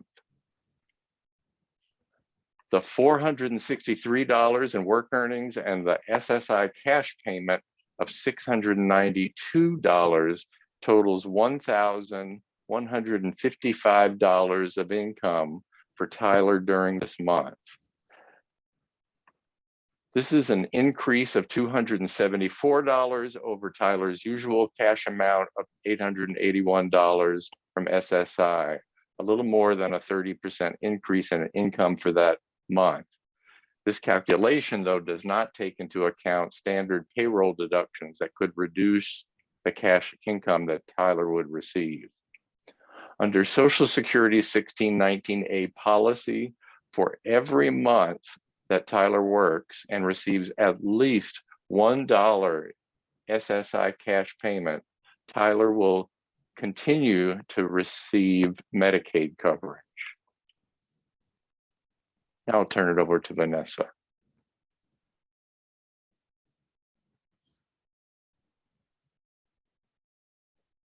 Oh, Vanessa, I think you're on mute again. It's doing it by itself, I'm telling you. So as you can hear and see the complexity of the issue, it's no surprise that many people living with HIV decide not to return to work, which is why later on during the course of our presentation, we're going to talk about the value of benefits counseling. Because I also saw in the chat that some of you've raised some issues and concerns that are critical for our community. And I know that Mark has been doing a lot of work with New York State, and he's going to talk about that later on, about the benefits counseling. Because I after hearing Mark talk just a few minutes ago, I'm now real clear why it took me even 4 years to return back to work. You know, I was on SSD because I had worked most of my adult life at relatively high paying jobs, but it was still, even for me, it was like going through the desert with no water and trying to figure out, how do I get back to where I was before my HIV diagnosis? So we're going to continue and talk about Social Security. So let's take a moment and talk about Section 1619B, which is the policy that allows people to continue their Medicaid coverage, even when their work earnings completely zero out of their SSI cash payments. Eligibility under 1619B to continue Medicaid requires continuing to meet the Social Security definition of disability, having been eligible for SSI cash payments for at least 1 month before payment stopped, meeting other SSI requirements such as resource limits and redeterminations, and needing Medicaid benefits to continue to work.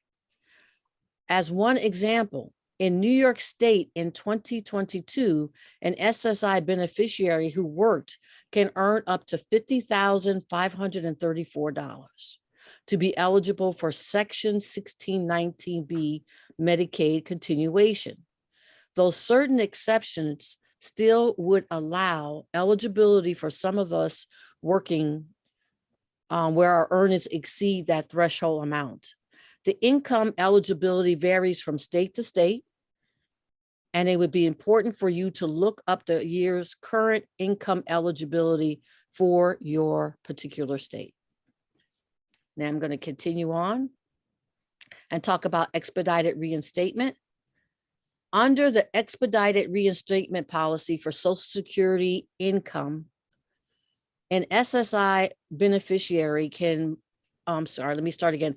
Under the expedited reinstatement policy for SSI, an SSI beneficiary can move back and forth between receiving SSI cash benefits with Medicaid and not receiving cash benefits, with continuation of Medicaid coverage under 1619B, where there's no time limit, even when no longer receiving an SSI cash payment. Also, the expedited reinstatement policy allows a person who has become ineligible for their SSI cash payments and Medicaid because of their earnings to apply for reinstatement of those benefits if they again become ineligible because their earnings ended or they were reduced. This opportunity to apply for reinstatement of benefits is available within 60 months of having become ineligible for them. Within this 60-month period or 5-year period, they will not have to go through a completely new SSI application process. So I'm going to turn it to Sylvester. You know, Vanessa, you're exactly right. This is very, very complex information. And so many times it's really, really hard for people who need this information to get it. I'm a trained benefits counselor, and that's when I found out just how much misinformation there is out there. Also, there's misinformation coming out of the Social Security Administration many times because the phone reps and the front desk reps that we talk to are not specifically trained around these issues. That's why it's so important to have benefits counselors who also have training and expertise in the issues around HIV to be doing this work. But we're going to move on from SSI over to the SSDI work incentives. We'll see that they are very different. The SSDI work incentives that we'll look at include the trial work period, or TWP, the extended period of eligibility, or EPE, the substantial gainful activity, or SGA, and the expedited reinstatement, or EXR policies. So let's talk about the trial work period. The trial work period policy only applies to SSDI beneficiaries, allowing them the opportunity to try working across 9 months within a rolling 60-month or 5-year period. Each of the 9 months are counted as a trial work month when an SSDI beneficiary earns over $970 in gross payments for that month. During each of the 9 trial work period months, an SSDI beneficiary can earn any amount of money and still receive their SSDI cash payment. And now we'll go back to Mark. Mm-hmm.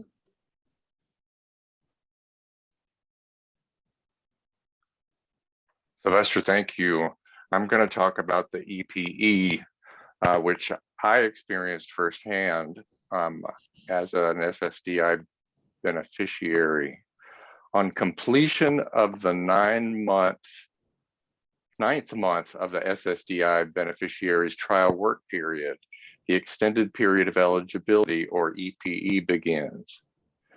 The extended period of eligibility is a consecutive 36-month period during which Social Security will again issue a beneficiary's SSDI cash payment for any month when their earnings are not at the SGA, or the substantial gainful activity level.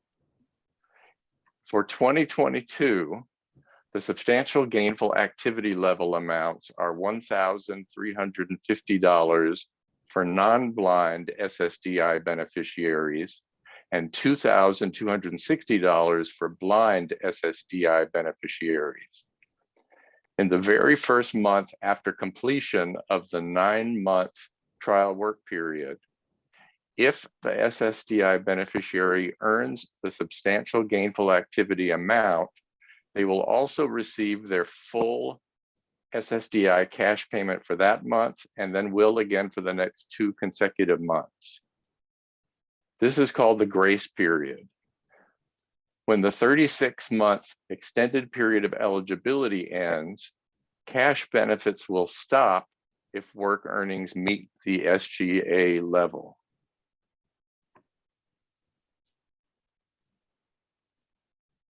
Mm-hmm. Expedited reinstatement is the safety net policy for SSDI beneficiaries after their cash benefits end because of work. If the SSDI beneficiary makes less money or stops working because of their disability, Social Security may be able to restart their benefits if their earnings are no longer above the SGA or substantial gainful activity level, their disability is the same or is related to their current disability, and they request to restart their SSDI cash payments within 5 years of when their benefits end. And before I turn this over to Vanessa, I want to express appreciation for both her comments and Sylvester's about the complexity of this information. And my hope is that folks hear it as an opportunity to be more well-informed about the realities of these programs.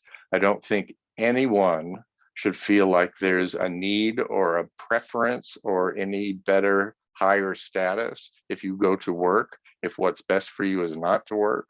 But all of us share the wish that more people living with HIV could be equipped to make well-informed decisions about major life changes. And too many of us have either not known about options that could work for increasing their income and participating in employment.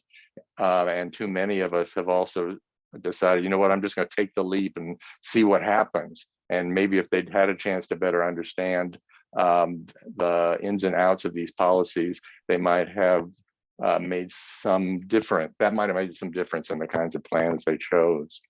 Mm-hmm. So true. This time I'm not on mute.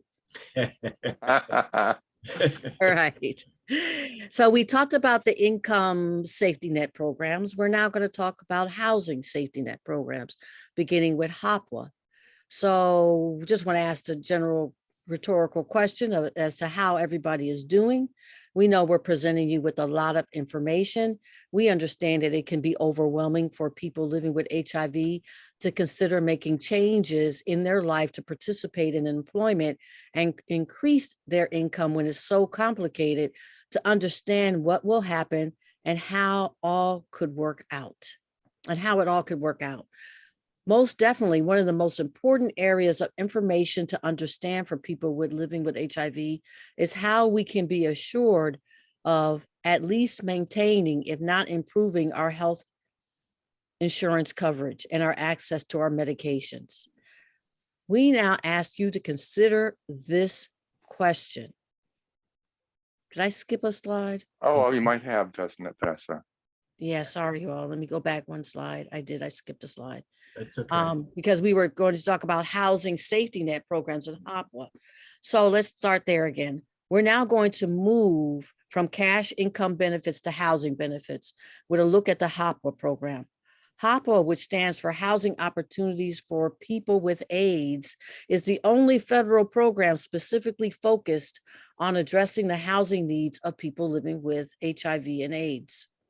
Now, typically when a participating HOPWA subsidy tenant has an increase in their monthly income, their tenant share of rent goes up. Meaning for every dollar that person earns, generally the rent will go up $1 for every $3 of additional income.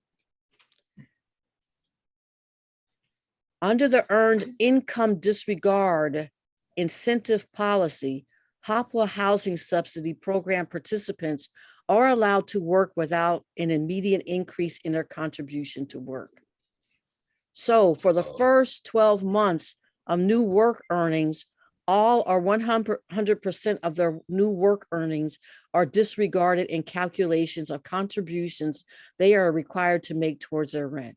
In other words, you get to keep every dollar you make for the first 12 months that you're in such a program. In the second 12 months of working, half or 50% of their new work earnings are disregarded in the calculations of contributions they're required to make towards rent. To be eligible for the Earned Income Disregard Work Incentive, the HOPWA subsidy program participant must have been employed for at least 1 year prior to new employment. So to repeat before we move on, If you're a HOPWA subsidy program participant, the first 12 months, any dollars that you earn will you get to keep, and it does not have to go towards your rent. However, that second year is when they start looking at how your earnings will be contributed to your rent contribution. So now we're going to look at a question to consider. It's not a test, but we want to know if you've been listening. So, how's everybody doing? And I think I went through that because I went too early. So we're just going to go right to the question. Now we ask you to consider this question and enter your responses in chat. How long can people who receive SSI and or SSDI keep their Medicaid and or Medicare health coverage after starting work, even if their SSI and or SSDI cash payments stop? So is it A, 36 months, B, 93 months, or C, indefinitely if eligible? So we're going to give you a moment to put what you think that response is. Is it A, 36 months, B, 93 months, C, indefinitely if eligible?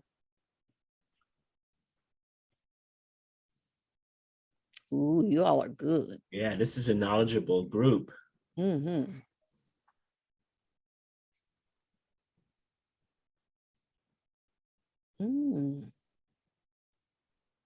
That's right. Absolutely. Okay. It looks like many of you have responded to the correct answer, which is C, indefinitely if eligible. So thank you for your responses. We're now going to go on to healthcare and treatment access programs. And I'm going to turn that over to Sylvester, who will discuss those issues, including continuing eligibility when work earnings increase income for people living with HIV. Thank you, Vanessa. And before I start, I just want to say that I was a program participant for the HOPWA program. It's an outstanding program, and it gave me the opportunity to see if I was going to be able to work long-term before I had to pay for rent. And after 2 years, I was able to work my way off the program. But it was a wonderful SSDI work incentive that I took advantage of, and I'm glad it was there for me. So as we look at work incentive policies for programs providing coverage for healthcare and medication, we'll focus on policies for continuing coverage through Medicaid and through Medicare. We also strongly recommend learning about your state's AIDS drug assistance program as a source for HIV medications based on eligibility criteria set by your state. Some states have a pretty high cap for eligibility, and some can help you with expenses to obtain or retain other health coverage, including if you're employed. Learn about all you may be eligible for through your state's ADAP program now and if your income increases. And I'll pass it back to Vanessa. Okay, thanks, Sylvester. We're going to talk about Medicaid while working. Let's talk about policies that allow people living with HIV who work to continue their eligibility for Medicaid, beginning with Section 1619B, which we touched on earlier. Section 1619B allows continued Medicaid eligibility for SSI beneficiaries who are working with earnings too high to qualify for cash payments, but not high enough to offset the loss of Medicaid.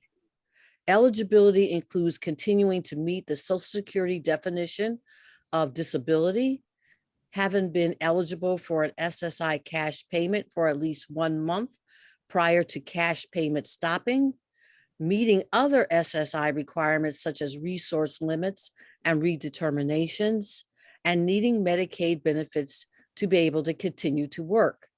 As an example, in New York State, continual Medicaid eligibility is set for $50,000, $534 in 2022. So you can earn the eligibility set is at $50,534. I'm going to continue. Another program, the Medicaid buy-in program, allows people with disabilities earning higher incomes to continue their Medicaid coverage. 44 states around the country operate a Medicaid buy-in program. As an example, the eligibility in New York State for its Medicaid buy-in program requires residency within the state, being at least 16 years of age, engaged in part-time or full-time paid work, and meeting Social Security's definition of disability. In New York State, your income can be up to $68,000, $68,988 for an individual, $92,950 for a couple. Your countable resources cannot exceed $20,000 for one person and $30,000 for a two-person household. There may be a modest premium based on how much income you receive. Other states have similar income gaps. Some are lower, so it may be worth finding out the eligibility criteria for your state. And I'm going to turn it over to Sylvester, who's going to talk about Medicare while working. Thank you, Vanessa. Moving over to look at Medicare, the key work incentive policies allowing for continuation of Medicare when SSDI beneficiaries are working are some we've touched on already, including the trial work period and the extended period of eligibility. We'll also discuss continuation of Medicare coverage, Medicare for people with disabilities who work, and qualified disabled working individual Medicare premium assistance. So first, let's take a look at the trial work period. As mentioned earlier, there are 9 months available over a 5-year period in an SSDI beneficiary's trial work period, when they can work with no limits on income while continuing to get their full monthly SSDI cash payment, and also they will continue their Medicare coverage. In 2022, a month with gross earnings more than $970 counts as a trial work period month, and gross earnings less than $970 does not use one of the 9 trial work period months. And then we go on to extended period of eligibility. We also discussed the 36-month extended period of eligibility, which begins after the 9th trial work period month, whether the individual is working or not, during which eligibility for Medicare will continue. After the end of the 36 months of the EPE, eligibility for Medicare will continue if the individual is eligible for their SSDI payment. If cash payments stop, an SSDI beneficiary may be eligible for extended Medicare, also known as continuation of Medicare coverage. Mark? Sylvester, thank you. Continuation of Medicare coverage, or extended Medicare, allows most SSDI beneficiaries to continue Medicare coverage after the end of their 9-month trial work period, even if cash payments stop for 93 months, which is 7 years and 9 months. This applies if the individual is already enrolled in Medicare and is working at or above substantial gainful activity, or SGA. As a reminder, SGA is set for 2022 at $1,350 a month for non-blind SSDI beneficiaries and $2,260 a month for blind SSDI beneficiaries. Eligibility will also include continuing to meet the Social Security disability standard. And now I'm going to transition to talking about the Medicare for people with disabilities who work policy. If an SSDI beneficiary completes use of the full 93 months of access to Medicare beyond their 9-month trial work period through the continuation of Medicare coverage policy, they may still be eligible to continue their enrollment in Medicare. The Medicare for people with disabilities who work policy allows beneficiaries who've completed their 93 months of extended Medicare to enroll in Medicare Part A premium health hospital insurance, as well as Part B supplemental medical insurance. Eligibility requires that SSDI cash payments have ended because of substantial gainful activity and not medical improvement, and that the individual continues to be determined to be disabled. And just to give my own real life experience, I last got an SSDI cash payment in 2011. And as of today, I'm continuing to get Medicare as my health coverage. Which doesn't make me more nimble at navigating these two screens. In our final section of today's webinar, I'm now going to turn it over to Sylvester to review some key resources available to people living with HIV for information and help navigating interactions between work earnings and public health benefits. Thank you, Mark. We have included the link to Social Security's Red Book Online, which is often referred to as their Bible for information about the work incentive policies for SSI, SSDI, Medicaid, and Medicare. The next link is to find your local provider in the National Work Incentive Planning and Assistance, or WIPA program. You can do a direct search by your zip code for benefits counseling, or WIPA. You can also see your local providers in the Ticket to Work program, which is the Social Security Administration's funded employment initiative for SSI and SSDI beneficiaries. And the last link is to view local centers for independent living, which provide vital information, services, and resources for people with disabilities, frequently including benefits counseling. That is it for our portion of today's town hall. On behalf of the National Working Positive Coalition, thanks everyone for joining us. Have a great afternoon.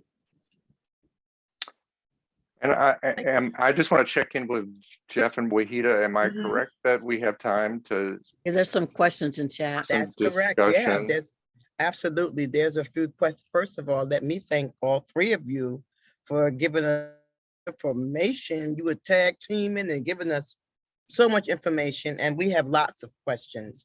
I've been taking a few questions, just jotting them down. Stephen asked something earlier about SSI and SSDI. Is the amount the same? I think he means is the benefit amount the same? I think that there could be a scenario, but where folks get, if they're only getting Social Security disability insurance, if they're only getting SSDI, and if they're eligible for the full amount, that amount is a higher amount than the highest possible amount for SSI. Some people get a mix of the two because there's their SSDI, what they're eligible for through SSDI is not enough to bring them to the level of income of SSI. And so they also get a partial SSI check to at least bring them up to the SSI level of income. And if I could add to that, Mark, there is a guaranteed amount, base amount, that anybody who gets on SSI or SSDI, or a combination of the two that is guaranteed each month. So like Mark said, if your SSDI is not enough to get to that guaranteed amount, then some SSI can be added to it and vice versa. But there is a guaranteed monthly amount that everybody who gets a cash payment from Social Security Administration is guaranteed to get. Great. Thank you so much for that. I have a couple other questions, like we have about 10 minutes for questions. Terrence asked, Medicaid buy-in versus spend down. What's the difference? Medicaid buy-in versus spend down. What's the difference? So I don't want to jump in case someone else wants to, but here's my answer, and please either Sylvester or Vanessa, if you have anything to add, do. But Medicaid buy-in is a program that allows you to contribute to paying for access to Medicaid if your SSI checks stop because your earnings have become too high to receive Medicaid based on receiving SSI. The spend down is, and I'm not an expert about this, to be clear, I'm not a benefits specialist, but the spend down relates to what you would be required to reduce in your resources to be eligible for SSI. SSI has cash, very low cash on income and resource limits. And so if you have, I don't remember the amount, it may be as low as $2,000 in the bank, then you wouldn't be eligible. So I hope that's helpful. So I'll just to be clear for myself, that my knowledge about these policies is much more when it's related to the work and what they call work incentive policies, the policies related to working, rather than the policies related to eligibility for these programs. So also in the state of Virginia, in regards to Medicaid spend downs, when you have Medicaid and you have a spend down, there's a certain amount of medical bills you have to incur each month to be in order to be eligible for Medicaid spend down. So when I was on it initially, it was $5,000. I had to have $5,000 in medical bills in order to be able to be eligible for the Medicaid spend down. I want to quickly comment on something that at least one person comment, at least one of the comments in chat mentioned. Essentially, they're basically saying they got misinformation from their Social Security office. I saw that, yeah. And I have no reason not to just directly say that it is all too common that when someone goes into their Social Security office and talks to someone who works in that office, they will get entirely wrong information. They are not experts on the policies related to SI and SSDI and going to work. And they all too often, and so I would say it's not safe. I want to say something more dramatic, like it's dangerous to rely on information that you get from someone in a Social Security office about those policies. That's not their expertise. They're not trained to be knowledgeable and up to date on those policies. So it becomes more important to do the research yourself and consult with benefits experts who are informed about these specific work incentive policies. So I think it was Vicki. Thank you. I just want to quickly say that I think Vicki mentioned that she got some completely inaccurate information about her ability to get back on benefits, to be covered by these policies that are in the regulations of Social Security. The folks in the Social Security offices are not good sources for that information. Jeff, I'm sorry. Yeah, but before you speak, I also want to say, because we really didn't get to tell you where to go benefits counseling. I got benefits counseling at the Centers for Independence. They had excellent benefit counselors there. So think about that as a resource if you're trying to figure out what should I do. You know what, bring- Independence. Thank you. I'm going to open up the mic. I'm sorry. I'm going to open it up for Jeff. I'm sorry, Wahida. I feel Go like I just want to make sure that folks don't miss the opportunity to get this resource for where you can get help with benefits. So Great. this program called the Work Incentive Planning and Assistance Program is in most communities currently the only place that people with disabilities, including people living with HIV on SSI and SSDI, can work with certified benefit specialists who are trained to know those work incentive rules. So that link is a source of that. Sorry, Wahida. No, thank you. That's a great resource. That was you were my only, I consulted you when I decided to come back to work. If So I could add one quick comment. I would like to open it up. There's a question from Jeff Taylor. Right. And I would like Jeff to unmute himself because I tried doing it. And ask your question, Jeff, and then we'll come back. Okay, thanks, Wahida. Yeah, no, my question is related to, going back to work and your ability to go back on disability. I believe it's after 93 months of working. And, I'm in a situation where I'm able to start getting paid, but it's a grant that's only going to last for 4 years. So if there's no more money, then I need to go back on disability. So how do I do that? And I saw Vicky mentioned in the chat that if she needed to go back on disability, she would have to reapply and start from the beginning. I think it'd be a tough thing to do to get requalified at this point. So and if you've used up the 9-month trial work, so first point to make in answering that question is it depends on which benefits you're on. And I think most people, but not everybody, is entirely clear if they're getting SSI or they're getting SSDI. They just know they're getting money from Social Security. So the first step for everyone would be to make sure that you get clear about what the source of your monthly disability benefits is, because as you're hearing, the rules, the policies vary so much from SSI and SSDI. So that would be the first step to being able to be well informed about your own individual situation. And I'm on SSDI. I'm on this. Yeah, and so for SSDI, I heard you wondering if that 93-month period applied for the question you're answering. And it's a really great example of how confusing and complicated these policies are, because that 93 months that you heard and retained was the length of time that a person on SSDI remains eligible to continue receiving Medicare after your cash benefits end, after you've completed the trial work period. So I can go back in the slides and show you the policy that applies for how long you can continue to the expedited reinstatement. We're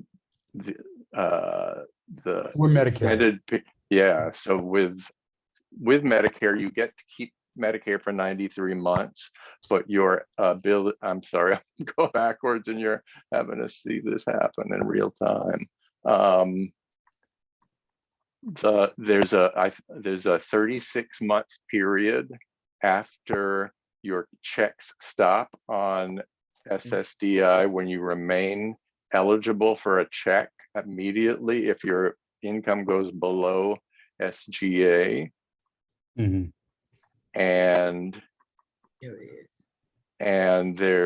And I want to show you the policy that expedited reinstatement is the safety net program for SSDI beneficiaries if cash benefits end because of work. If you make less money or have to stop working because of your disability, SSA may be able to restart their benefits right away if all of the requirements are met. They stop working but above the SGA level, their disability is the same as or related to their current disability. They make their request within 5 years of when their benefits, meaning when your cash payments stop. Mm-hmm. So it's a 5-year period, which is a little shorter than the 7 years and 8 months of the 93 months. So I will stop sharing and clarifying that. Annoying people. And I assume these slides are going to be available. Yes. Be happy to make them available. We will. Just Great. want to add one quick thing. A very easy way to always know whether you get SSI or SSDI. SSI always comes on the first day of the month.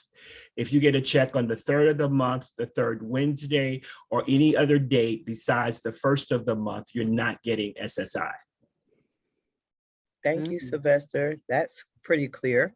So I have another couple questions, and questions are still coming in the chat. Someone asked about the trial work period, and does it matter? Do they take into account the type of work that's being done, like office versus labor? No, it has everything to do with the gross amount of money that you make each month. And that $970 amount that we mentioned is for 2022. That amount changes each year, and that figure comes out usually around the 1st of January of every year. And it does go up, but it's not by much. And Vicky asked about the SSDI converts to retirement. She wants to know which one is lower. So you want to take it, Mark? You want me to take it? No, go ahead. So it's not at 65, it's at full retirement age. If you're on SSDI at your full retirement age, your disability will convert to retirement and the amount stays the same. Thank you for that. And about retirement, so that is an important, for some folks, it may be an important milestone to keep in mind, because it's a whole other set of rules and policies that applies if you work after your benefits change from disability to retirement, and it's much, much better. It's much more forgiving than these policies are. When you're within what they look at as working age and you go to work, they are really hoping that they can get you off the rolls. But when you are retired, the interactions of work earnings and your benefits is much, much more forgiving. And there's a lot more that you can make before there's any kind of potential impact on the benefits. That we probably should do a whole other training on that at some point. Thank you. And I want to ask Terry can you come off mute? You've been had your hand up for a while. Shoot, I done had my hand up so long, I almost forgot what I was gonna ask. But anyway, I get a reservoir of questions, right? And I put them in the chat so I don't forget. So anyway, like Wahida and all of you guys on there, I saw that the majority, like 68% of you have been positive for 25 or more years, right? I didn't realize that I was in the 16%, you know, the 10 to 25 years. But here's my question. I remember back in the day, we used to go to Springfield, we used to go to Washington, D.C. We would lobby for laws and policies and money and everything else. So here's my suggestion. I want to put this out there because I know we can do this if we want to. What about if we got a policy, a law written for a guaranteed income or a basic income program for people who are HIV positive for $1,000 a month for 5 years, no questions asked, you spend the money how you want to. I've seen a lot of programs piloted around the country, and with that COVID money and the stimulus money, there was a whole block of money that's just sitting there that social service agencies have not reached or accessed or used it. And I know it's a lot of lawyers on here and advocates and people that can write that. I just had ideals, right? and I could talk, but I can't do the technical work. So I just wanted to put that out there. So I'm not sure if the correct vocabulary is guaranteed income or basic income, and people get to use it however they want, and it's not counted against your benefits. So I just want to put that out there for you guys to champion. Vanessa or Sylvester, did either of you want to comment? No, go ahead. I have a comment. Go ahead. But I'm talking too much. Terry, thank you so much. Among the things that come up for me when you raise that point is, number one, so you're coming up with an idea that is so completely different than these really annoying, complicated for more of us than not discouraging work incentive policies rather than them feeling like they're work incentives. They almost feel like they're work disincentives. While I feel that way about them, I also know that there's many people who can benefit from having a chance to learn about them and navigate them, especially if they get an expert benefits counselor to help them. But what you raised, Terry, I think is really important, because within our community of people living with HIV, it has too rarely been the case that there has been energy and focus in HIV policy and advocacy on policy change that would affect our economic realities and lives. There's almost never any focus among the HIV policy and advocacy professional elite on understanding and addressing the financial realities in our lives. And it's so clear when you watch this presentation that these policies need to be changed. And most of them have not been updated since the 80s, since the 70s. And these amounts, it chokes me when I say $65 plus $20 is disregarded. Wow, that's a big deal. A big whopping $85 is disregarded.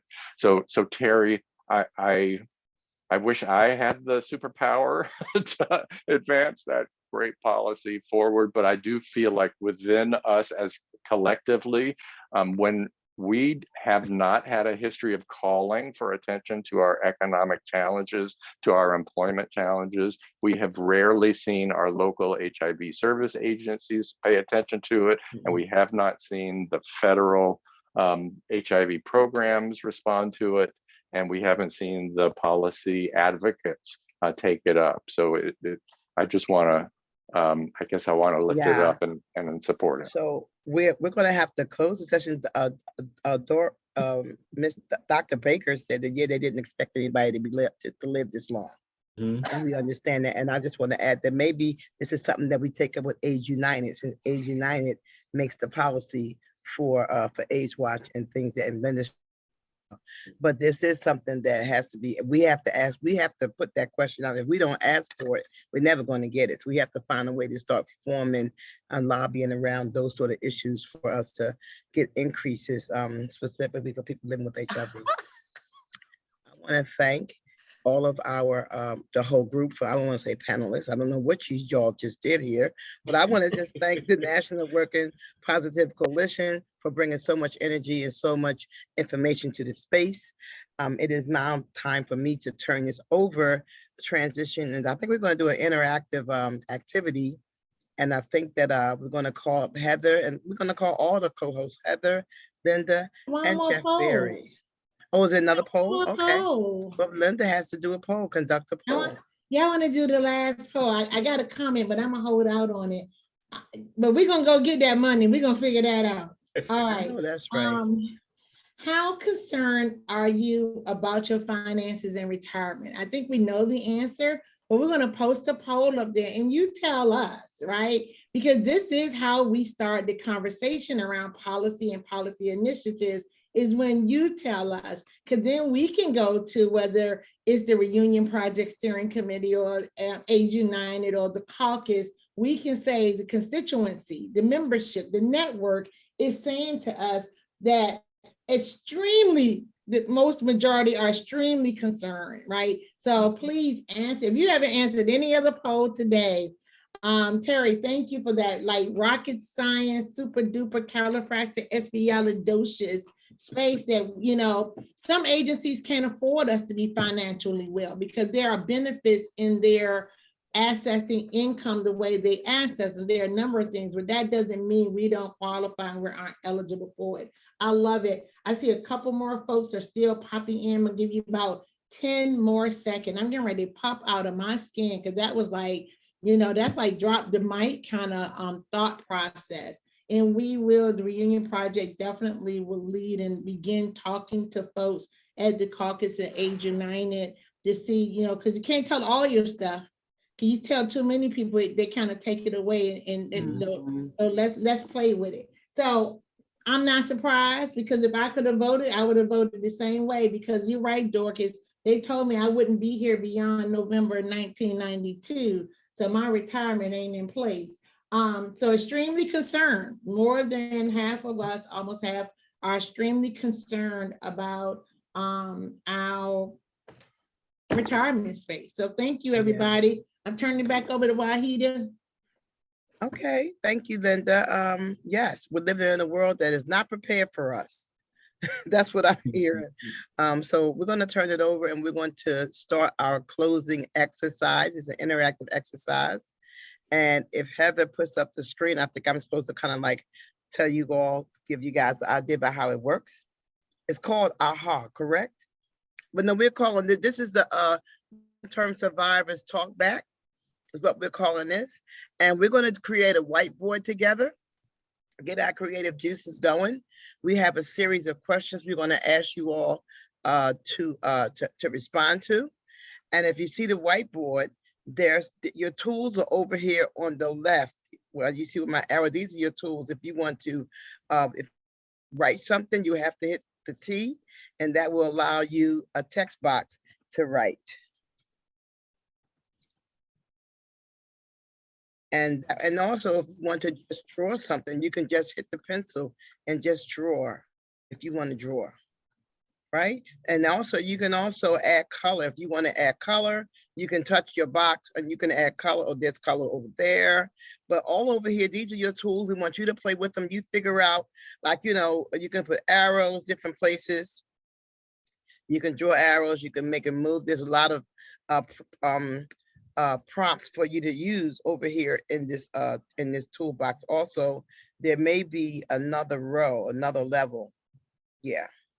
So there's 2 pages of tools that you can use. So we're going to be probably going to start off. I know we're going to be using the text box, but we're going to be asking you questions. Here's sticky notes here. Again, you can change the color of your sticky notes. And you can move them and put them anywhere you want. So we're going to ask Heather to clean this up. And then we're going to ask Linda to go ahead and start with our first question. Or there's an eraser. There's an eraser. See this little thing right here? You can just erase everything. This little thing I just pushed it with, light it up in blue. That's an eraser. I'm just going to erase all. Oh, look at me. I'm doing it. Okay, there we go. All clean and ready to go just for you. Great. Thank you, Wahida. Everybody, again, this is a time where we're really asking you to talk back and asking you to use the whiteboard. If that's a challenge or you're in a position you can't use the whiteboard, we invite you also to go into the chat. But that allows us to collect and see what everybody can say as much as possible. Use the whiteboard. You don't have to keep your responses all in one place. But first thing, just as a test, I'm gonna ask you on the whiteboard, talking back, tell me your name. Everybody, if you can add your name to the whiteboard. Then, you know, tell us how long you've been living with HIV, or how long you've been working with HIV if you're a person not living with HIV. How long have you been collaborating, allying, you know, with HIV?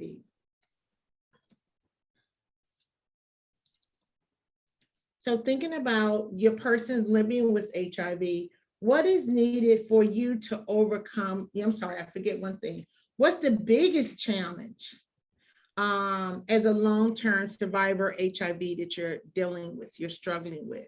If you're a person living with HIV, what's your biggest challenge of surviving HIV? Yeah, and I'm not rushing. Like I said, I love it that you guys are using the whiteboard. Thank you. I see a couple of people in the chat. That's fine. Still going to push you to the whiteboard. Thank you, Jeff, Sylvester, folks. And you're like, well, why are they doing this? We're doing this to be interactive, but we're also doing this as we're framing conversations. You know, I'll use Wahida's line. Wahida, were you going to close with the famous line? All roads lead to the reunion project. Right, all roads lead to the reunion project. So it doesn't matter what network, where you at in the country, you know, because of treatment and because we are surviving, all roads end here. And we don't, you know, it's not enough to say Jeff Berry said, it's not enough to say Mark Meseroth said, but when we get to talk about and talk in our community, and we're looking at, you know, someone earlier talked about a peer network, you know, we've been talking about a number of things. When we get to say network says, the reunion project says, in a plural space. So thank you for your challenges. What is needed for you to overcome that challenge? So some of you have listed your challenges.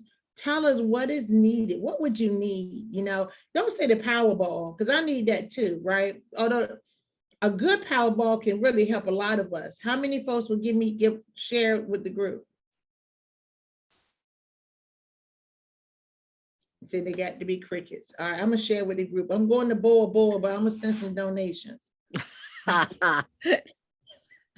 So, I'm telling the truth. so Linda, can you repeat the question? I got Yeah. distracted. The question is, what is needed? So the last question was, we asked you to list your biggest challenge. The Yes. next question we're asking you, what is needed to overcome that challenge? Okay.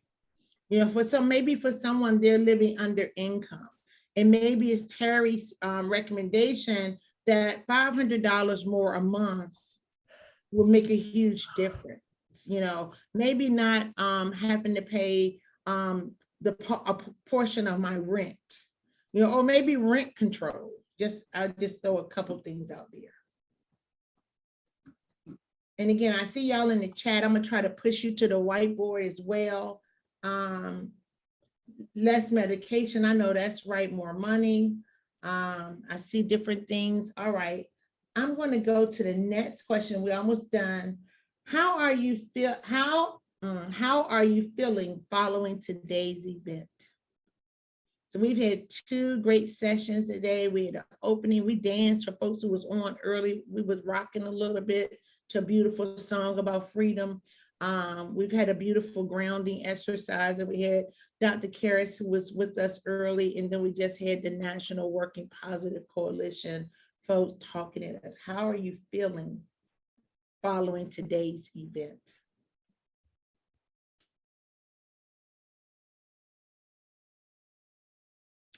Thinking about today's event again, what is the most valuable piece of information you've obtained from today's event? You know, did you hear something? Is it something you take into your provider? What's that something that you heard or you need more of, or why you want the slides, or why you can't wait for us to put this recording on the new website of the Reunion Project? Hey, Heather, Jeff, can y'all make sure you drop in the website address into the chat, and we'll drop the evaluation one more time while folks are doing this. I have 2 more. What have you done, or what will you do today for self-care? So in spite of all the challenges, in spite of all the good stuff you had today, have you already done something today with self-care, or can you commit to do something before you get to your final sit down, lay down, chill out tonight? Self-care.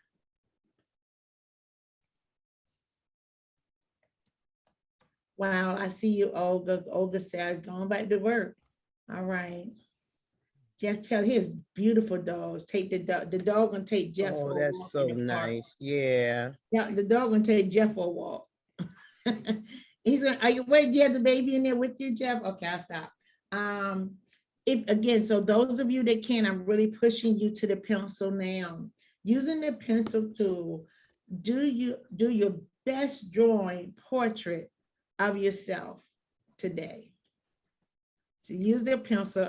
And you don't have to be an artist. We're not judging. This might be a Picasso moment. Give a drawing using your tool, the best drawing portrait of yourself. Oh my God, I'm loving it. I am absolutely loving it. Oh, who is this with his hair? Come on now.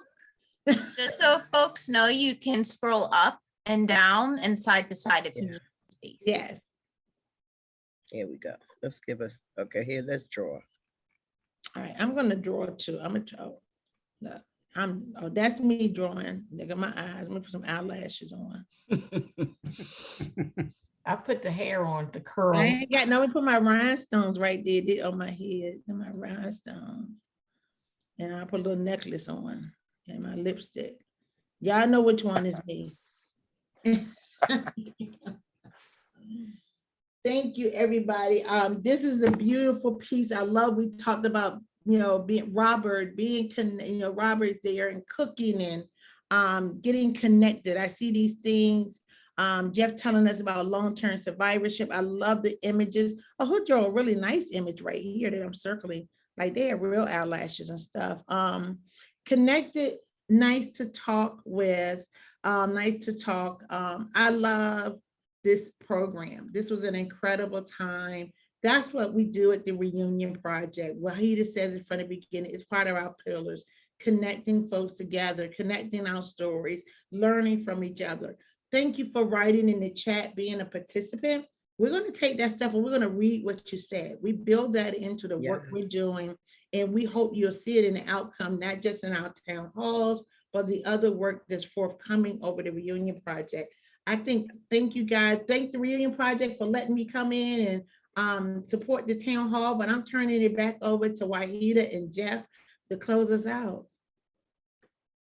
So whatever next, I don't even know what's next. Go. I think we're going to let Jeff close us out, but I think that that's a shareable document that we just all worked on. And I'm sure we'll find a way to share it with you, put it on your refrigerator. Make a magnet out of it. Right. Thank I'm you, gonna turn it back over to Jeff. Linda, and thank you, Wahida. Wow, that was great. I love the exercise. So I was trying to figure out some of the tools myself, but I think, this is the first time we tried that. So I appreciate everybody being so willing to take, stab at that. And I think it's just another way for us to connect, right? So speaking of ways to connect, and once again, I just really want to thank all of our speakers today. Thank you, Mark, Sylvester, Vanessa. Thank you, Linda and Wahida and Heather. Thank you, Dr. Karris. This has been a great event, and there will be recording available later on our website. And we'll also send out those slides to participants. So thank you so much for being so active in the chat. I want to remind folks of some upcoming events that we have.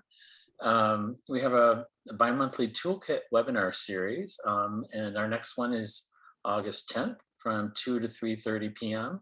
And I believe that one is HIV treatment and the past and future of antiretrovirals. So that'll be a great opportunity to get an update on some of the latest treatments and also some of the history behind some of the just HIV therapy overall over the course of the pandemic. Our next event will be in Fort Walton Beach, Florida at the Positive Living Conference. The Reunion Project is doing a 2-day pre-conference event. In person. In person. This is our first in-person event since pre-COVID. So our last one was in 2019 in Chicago. So we're really excited to be partnering with the conference Positive Living, Butch McKay, and everyone involved in that conference. And so we're really looking forward to that. There is a link if folks, someone can drop that in the chat, but if you go to the Positive Living Conference website, you'll see the information there on the homepage for the conference, and you'll have to register for the conference and the pre-conference events. Each are individual. So the first day will be in collaboration with National Working Positive Coalition, and that will be an all-day event. More information on benefits and disability, and with a lot of the partners there in Florida. So that will be a really informational event. And then the second day will be our classic town hall. So that's a mix of interactive, storytelling and sharing and facilitated conversations. And we're really excited to be doing this again. And followed by, some informational presentations later in the day. So it's a lot packed into 2 days, and then that's followed by the conference itself. So thank you, Wahida, for putting that in the chat there. There's a link there. You can register. It's free. The pre-conferences are free. The conference itself is very reasonable to attend. It's it's a very popular conference every year, and so we're excited to be partnering with the conference this year. And then our next town hall will be in Houston, Texas, in November 18th and 19th. So our local host committee is at work now developing that program for the region of Houston and surrounding areas. And so if you're in that area and you want to attend, you go to our website, you get more information on that. We'll be sending out newsletters to do that as well. So to provide more information on all these events coming up. So if you're not on our mailing list, you can send an email to info@reunionproject.net and we'll get you on our mailing list, and then you'll get information on all of our events. Please, if you could take a moment to fill out the evaluation form that's in the link. That's really going to help us to help provide direction on future events. And so we're really interested in, what you want to do, but and what you want to hear about and what you would like to learn about. So the various ways to connect with us outside of our events on our website, there's an our email list. We're on Twitter, Instagram, Facebook. We have a group on Facebook, so closed group where people can interact and post about their various events. But we also have a public facing page on Facebook. So there's two groups on Facebook. So again, and once again, I just want to thank you all for attending. This has been a fantastic event, and we all really appreciate your interaction and your feedback. It's really good to be able to connect, and we're really excited and looking forward to be able to begin to connect in person again this year. So more information on that. Thanks once again to all of our funders, and thank you for attending.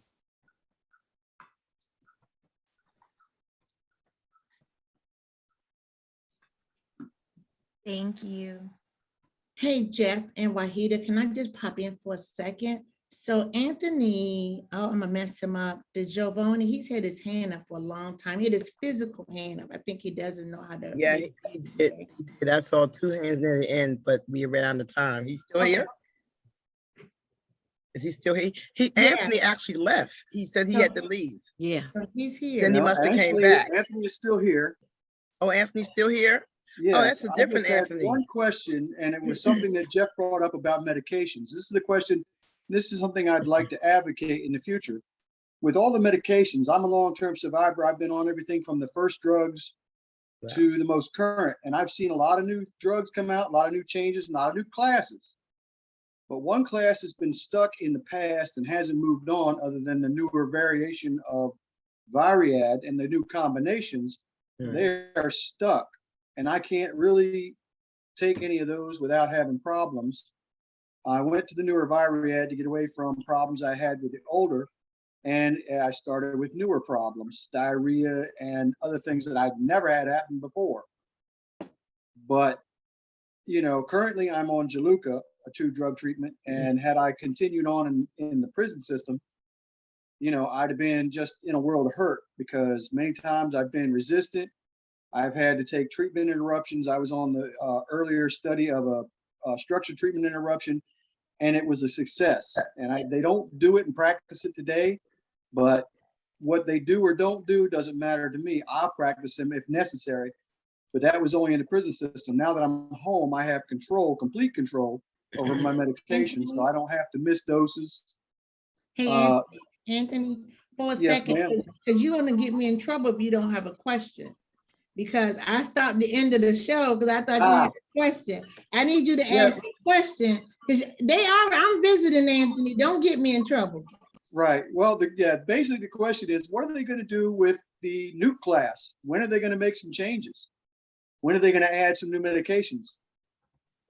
So that's a great question. So I know there's other folks on the webinar that could answer this question too, but I'll just kind of jump in. So we have several long actings, one approved in the last couple of years for treatment that's available for every other month.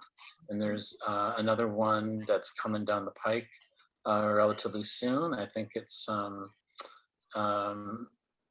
probably in the next year or so that one will be available, and that's every 6 months, but it has to be paired with Yeah. something else. So The they don't have I've an seen injectable. those, but I'm referring to like the nuke class.